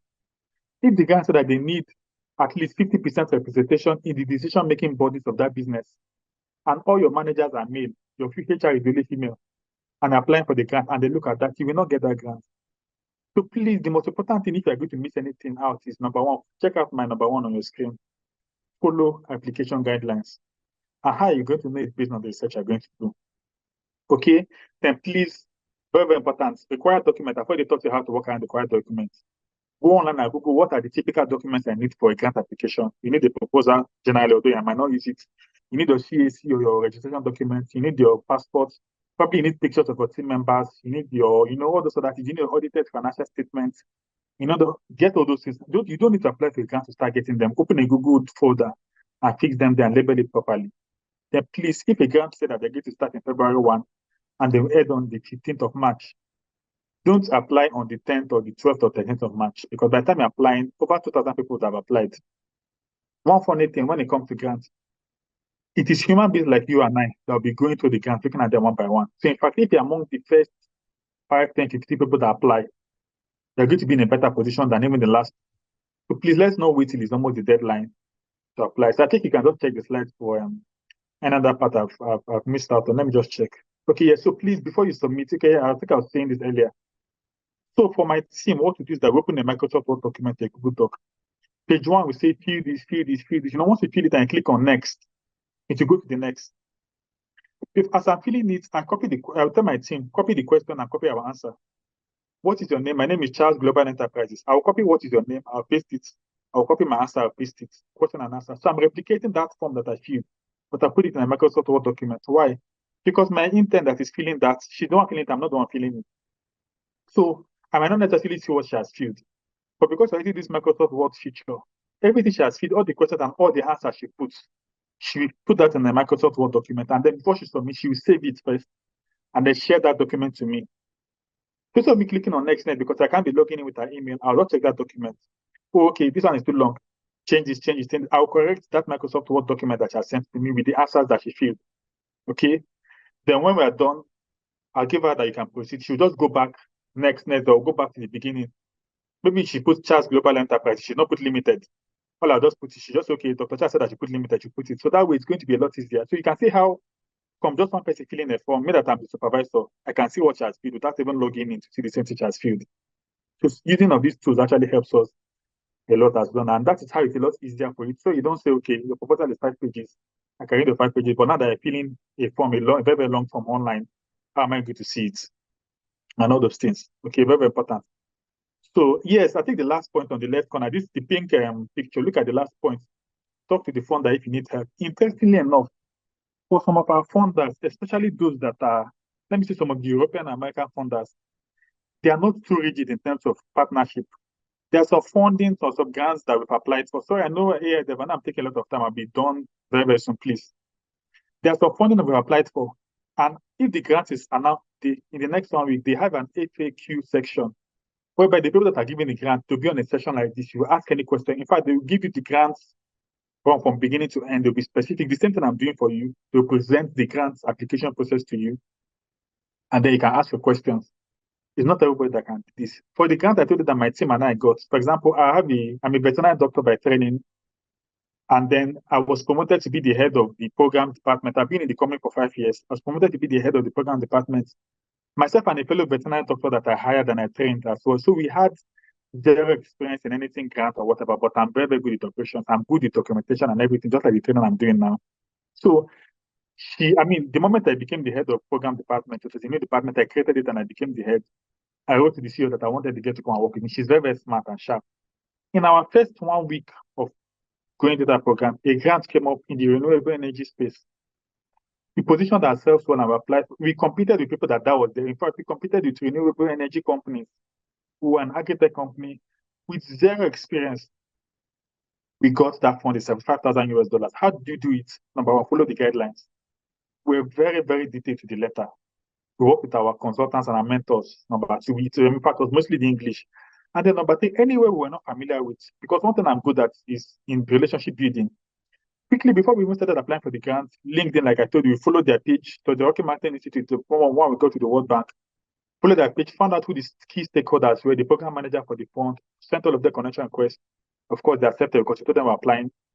And then at the stage that we're stuck, we sent them an email. Hello, sir. Hello, ma. Please, we are stuck at this particular stage. Can we get more information? So they said we asked first question, second question. They said, you know what? Let us have a Zoom meeting. The guys that were giving the funding, the $75,000, had a Zoom meeting specially for us. Myself and my colleague were there with my boss at the meeting. We asked all our questions and they gave us insights. So grant making bodies can be very, very flexible. Think outside the box. By the time we're applying, we were special because they knew what they saw how much work we had put in. They'll be like, okay, no, this one is not supposed to be here. Remove this. I think you should do this and that. And we applied and we got the funding. In fact, we got a state that other people that wanted to apply because of how much we got, and it was a very, very big fund. I even had to go to Kenya to represent my company. at the World Bank conference to present what we did for that fund. Other companies tonight and I say, hello, Dr. Charles, we have this fund available. We want you guys to apply. Why? Because of how we position ourselves. If we apply for that grant and we get it, we're going to make them look good because we're going to affect the project. So please, it's very, very important that you can talk to the funders if help is needed. So please think outside the box, okay? And just because of time, when you're talking about timeline of projects, okay, a grant is being given, it's supposed to be given in January, but last year, November, they said she applied for the grant. So they want you to say, okay, from January 1st to December 20th, which is when the grant is going to run to, what are the things you are going to do? There are different methods to present it. If they don't give you a format, this is actually some formats you can use. The one at the top right corner is what you call the, I don't know if my cursor is working. Okay, yeah, I hope you can see it. It's what you call the Gantt chart, GANTT. So remember, I'm still using that garbage collection service I talked earlier. These are going to be the tasks on this side, and then the chronological dates or the timeline or the month or week or year or whatever on this side. So this says, for example, like I said, task number one could be market research. Go to 3 communities, talk to the king, talk to the village head, conduct market research about it. How long is it going to take? January 1 to January 31st. So you can see this is the month. This says January, week 1 in January. This is the task here. It's not task, but I'm just giving you an example. Market research is going to take us January 1 to January 31st. After market research, recruit members of staff. That is going to be the 5th task. 5th task is going to take from February 1 to February 15th. That is this line. After I recruit them, commence the project, buy equipment, train 2 people, do evaluation and monitoring, then get impact reports, do the final meeting, present to the funders. So this is what a Gantt chart looks like. It's just like saying, these are the things I'll do. This is the time it will take me to do it. So by me looking at this task, I know that, okay, if this is looking at January to December, remember this is the first one, and this is January. This is the last one, and this is December. So I say, okay, this is good project to run from January to December, just by me looking at this thing. Okay, now what are the things that they need to do? It's very clearly stated here. So if you need more information, just go on YouTube and watch. You can just click on Gantt charts and put your project. Gantt charts for a renewable energy project, Gantt charts for a maybe a waste project or any kind of project. I mean, somebody had already answered. It's better that you ask this question. And okay, I'll share my email, and they'll make a video about this. Okay. The next line is now time in terms of timeline. So remember, the first one is more of using the Excel-based format, the table form. If people are not focused on a specific year, 2018, this is what I'll do. 2019, this is what I'll do. 2020, it could be January, community research, February, higher staff, March, this and this. It's still the same thing, but different ways of presentation. This is what we call, so why this is the Gantt chart, this is the timeline, this is what we call the roadmap. Roadmap is, like I said, you want to go from here to the US. Roadmap is, I'm starting my car here. This one to park my car. By the time I get here, I want to buy fuel for my car. This is where I'm doing my market research. I move over to this place. I want to hire my members of staff. I want to carry some people into my car. I move over to this place. I want to, train the first people. I want to, whatever, and every other thing. So these 3 can be, you can choose anyone you want, especially if they don't ask. But if you're going to have to pitch your project, you have to decide on any of these. If you have someone with a good tech background, like I said, you need a tech friend, they can actually help you design something like this as well. Then I think this should be my second to the last slide. You need a good team for your project.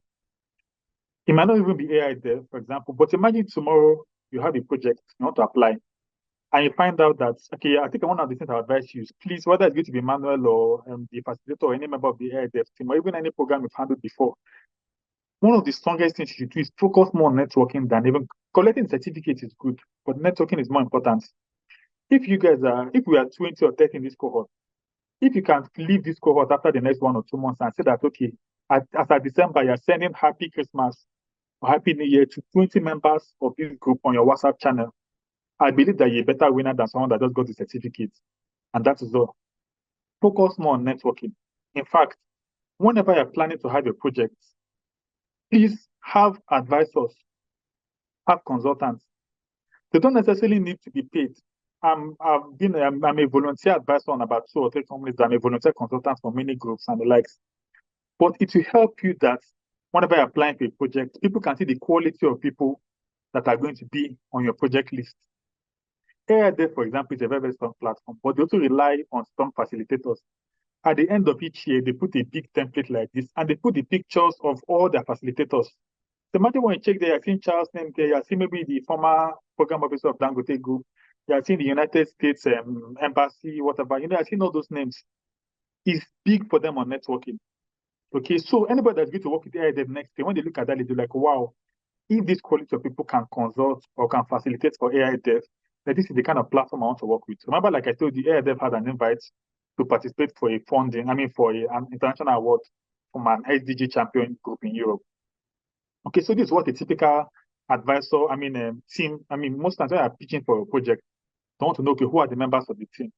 I've seen some people just post their name and their wife's name. I'm the CEO, this is my wife, she's the co-founder, that's all. No, have volunteer staff. You could look for a copper, you could look for probably a student in your area, or 1 or 2 or 3 people. Like I said, you have the guy that's into finance, you have the guy that's into tech. You could just put them as tech advisor, finance advisor, training consultants. You can even put Emmanuel's name, for example, if it's good to idea, as your SDGs advisor or something like that. So that way, you are the person that have the idea, but you gather 2 or 3 or 4 strong people that I can actually put as members of your team. It really, really helps.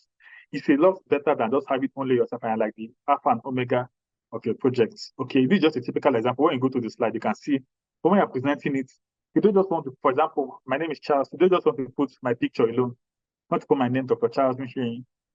I don't want to put Charles has 10 years experience in grants application, this and this. Charles is the co-founder of this. Charles is the CEO of this and all those things. So when you look at this, you can just see an example of what some of them are.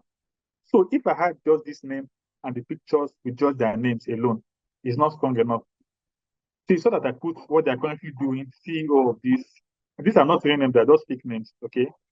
CEO of this and the likes, okay? And then I put their years of experience. So when somebody that has 20 years of experience is an advisor for my initiative of my business, it adds more credibility to my business than just putting only my name there. So, okay, when you get the slide, I get to see this as well. Then, like I said, have pictures on standby. Charles, I'm just starting my initiative. I'm not generating the idea. I've not done. Please go outside and volunteer. Go and talk to people. Go to a school. Talk to them. That project you say you want to do. Have a pilot. Do it for free. Start up something. Take pictures and put it on LinkedIn. It's even better that you volunteered 1 or 2. In fact, if you can't even do it yourself, look for people that are doing it and volunteer with them. You can even tell the story that you wanted to do this project, but you have to go and volunteer with people that are doing it already to learn. Okay? You might not have done the project, or you're a new company, or you're a new group, or a new initiative, but for the fact that you've done something like this, it actually helps a lot. Okay, so have pictures if you can. It actually helps to show that you can actually deliver on the results and likes. So also sometimes you've gotten the grant, or you've applied for the grant, and you've gotten this. Just focuses on how you want to be able to manage relationship with your funders. So people get funding after 1 year. That is all. Me, for most of the funding we've gotten a second one, and a third one, and a fourth one, and a fifth one. For example, the World Bank funding that we got, it was a milestone-based funding. It was $75,000, but they broke it down into 4. They did not give us the money up front. Yeah, I think I forgot to mention this. Some fundings are not full money up front. They broke it down into 4 milestones. First milestone, you say you do 4 things for us to achieve a result. You use your money and your resources and do the first one, and you submit the proof to them. They vet it. Once it's okay and it fits in, they'll pay you the money. Okay, so that was how I was supposed to do it. $5,000 broken down into 4. We're supposed to use our own money. But we tried our best. We don't really have much money to use, but we did our bit. And like I said, we were negotiating, we were discussing with the funders. So I said, okay, if care is not taken because of the lack of few funds that we have, might not be able to use our own money to execute this project at this particular phase. What I did was I told the funders, sir, Oma, this is what we've done. This first phase is going to take 4 months. At the end of the first month, we generated an impact report, a 1-page report with a small PowerPoint presentation of 5 slides of what we've done so far. Without their asking, we sent it to them. Hello, Charles, and this is not ideal, you're not supposed to. I said, yeah, we just wanted to keep you updated. And apparently, the supervisor said, I said, okay, let us jump in a Zoom meeting, come and present it to us. And we said, okay, this is what we wanted to do. We met the challenges, we did it and that. And like I said, they were taken over by how young we were, how inexperienced we were, but how we thought outside the box and how we innovated around all the challenges we had. The first tranche of money was supposed to be $20,000, and they were supposed to give it to us after the 4th month. After this presentation, they approved $10,000 for us. After the first month, relationships is key. how you manage relationship is very, very important. Okay. So please give you periodic feedback. Even if people give you money and they are not asking for feedback, is it every quarter? Is it at the half of the year? Is it at the end? Prepare a report. Work with someone that is good at PowerPoint, just like pictures you can see at this corner. How many beneficiaries? You're supposed to train 500 teachers. You've done a market research, you talked to two associations, you visited 5 schools, you've trained 20 teachers as a pilot. In your first month, package it and send the report to them. Let them know that you're doing something. They should not just wait till the end of 365 days. And they're not telling them we had the challenges and all those. You can even say, okay, challenges where teachers are not willing to. And another thing again, please, whenever I'm mentioning challenges, mention what you are doing to mitigate against those challenges. Don't just offer a challenge to somebody. Teachers are not willing, or the community members were not willing to accept us. What did we do? We had to go and speak to the village head. We have to provide free resources for the community and all those. So for each problem you're presenting to anybody, offer what, even if the solution is not 100%, be a bit proactive to offer the solution you can give to those people as well. So, ladies and gentlemen, I believe sorry, I know I've taken over close to 2 hours already, but the grant space is quite a lot. When you go online to Google or to YouTube, you can get so much information from there. But like I said, most of them are substandard, most of them are old, most of them are not even assistant at last year. And for me and my team that we've gotten a lot of grants, I was still applying to get a lot more. It's very, very important that you know some of the things that we do differently. Sometimes when you come online, you see the same guys wearing the black t-shirts with their logo, holding big checks and snapping picture year in, year out, and it feels like they're special, but no, they know how to focus on relationships. And once you get the first funding, you can get more and more and more. And please, your journey does not just stop at AIDEV. AIDEV might have other programs for you. There are also other global mentorship programs. So it's even better that at the end of this year, you've attended 3 or 4 mentorship programs. But just keep, please, as I'm currently talking to you, this same thing I'm doing with AIDEV, I do it for about 5 or 6 or 7 other organizations or NGOs across the world, some in the US, some in the UK. So please, education does not stop. But when you are focused on building relationships and you know how to work around some of these things, it really, really helps. So I believe with some of the tips I've given us so far, at least when next year looking out for funds or when it's applying, we know what to apply or what to do a bit different to position ourselves better. So thank you very much. I think I'll be handing over to the facilitators. Dear change makers, let's take a moment to appreciate our facilitator for such valuable section. Yes, that was so beautiful. Thank you so much. Thank you. Thank you. Let's appreciate him. Yes, let's appreciate him on the chat box and the section. Yes, let's appreciate it. Okay, so on behalf of ADF for Africa and all the participants here, we want to say thank you so much. Thank you for sharing with us from your wealth of knowledge. Thank you so much. This is well appreciated. Yes, thank you so much. Thank you, thank you, thank you. Yes, we do really appreciate. Okay, yes, I think at this point we can allow you to opt out of the call if you want to right now. Yes, thank you so much, Doctor. Thank you. We really appreciate. All right. Yes. Okay. We hope you have found every section insightful and engaging, starting from the opening. As today marks the end of the foundation phase, and I want you to remember that training videos are available on our YouTube pages for you to revisit and deepen your knowledge. So kindly check the last email sent to you for the link. Yes, please do that. And don't forget the assessment taking place tomorrow, 2025 at exactly 5 p.m. WAT, which is 7 p.m. EAT.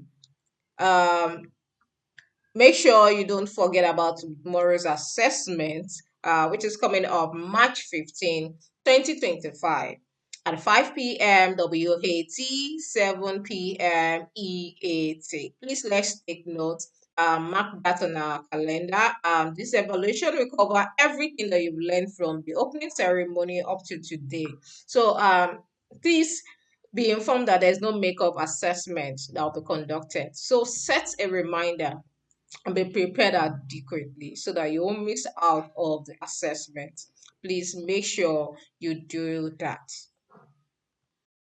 So, as previously mentioned, you're required to submit an SDG solution proposal, where you identify present problem in your community and propose a practical solution. This can be a new idea or an initiative you have already been working on. Yes, just make sure you submit your proposal using the link sent to your email address. The deadline for submission is March 2025. So make sure you send your proposal before then or on or before March 20, 2025. Please note that only those who complete it and submit their solution proposal will advance to the next phase of this program. Please note that. So make sure you submit your proposal before the deadline so that you can move on to the next phase of this program. Please don't forget to follow us on our social media handle at ADF Africa. Keep up with the latest updates, inspiring story, impactful project by following us on every of our social media handle at ADF Africa. So don't just follow. Yeah, so we want you to engage. We want you to share your thoughts, tag us in your experience, and let's build a community that is passionate about creating positive change. All right, this is a reminder.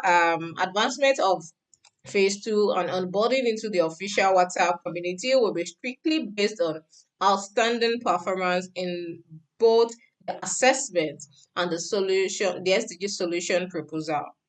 So please take note of that. The advancement to phase two and onboarding into the official WhatsApp community will be strictly based on outstanding performance in both assessment and the SDG solution proposal. So we believe in the potential even if in your potential, we can't wait to see the solution you will bringing forward to us. Yes, we are anticipating the solution that you want to create in your community. Yes, so it's nice to have you all here today, and I hope that you have all enjoyed today's section.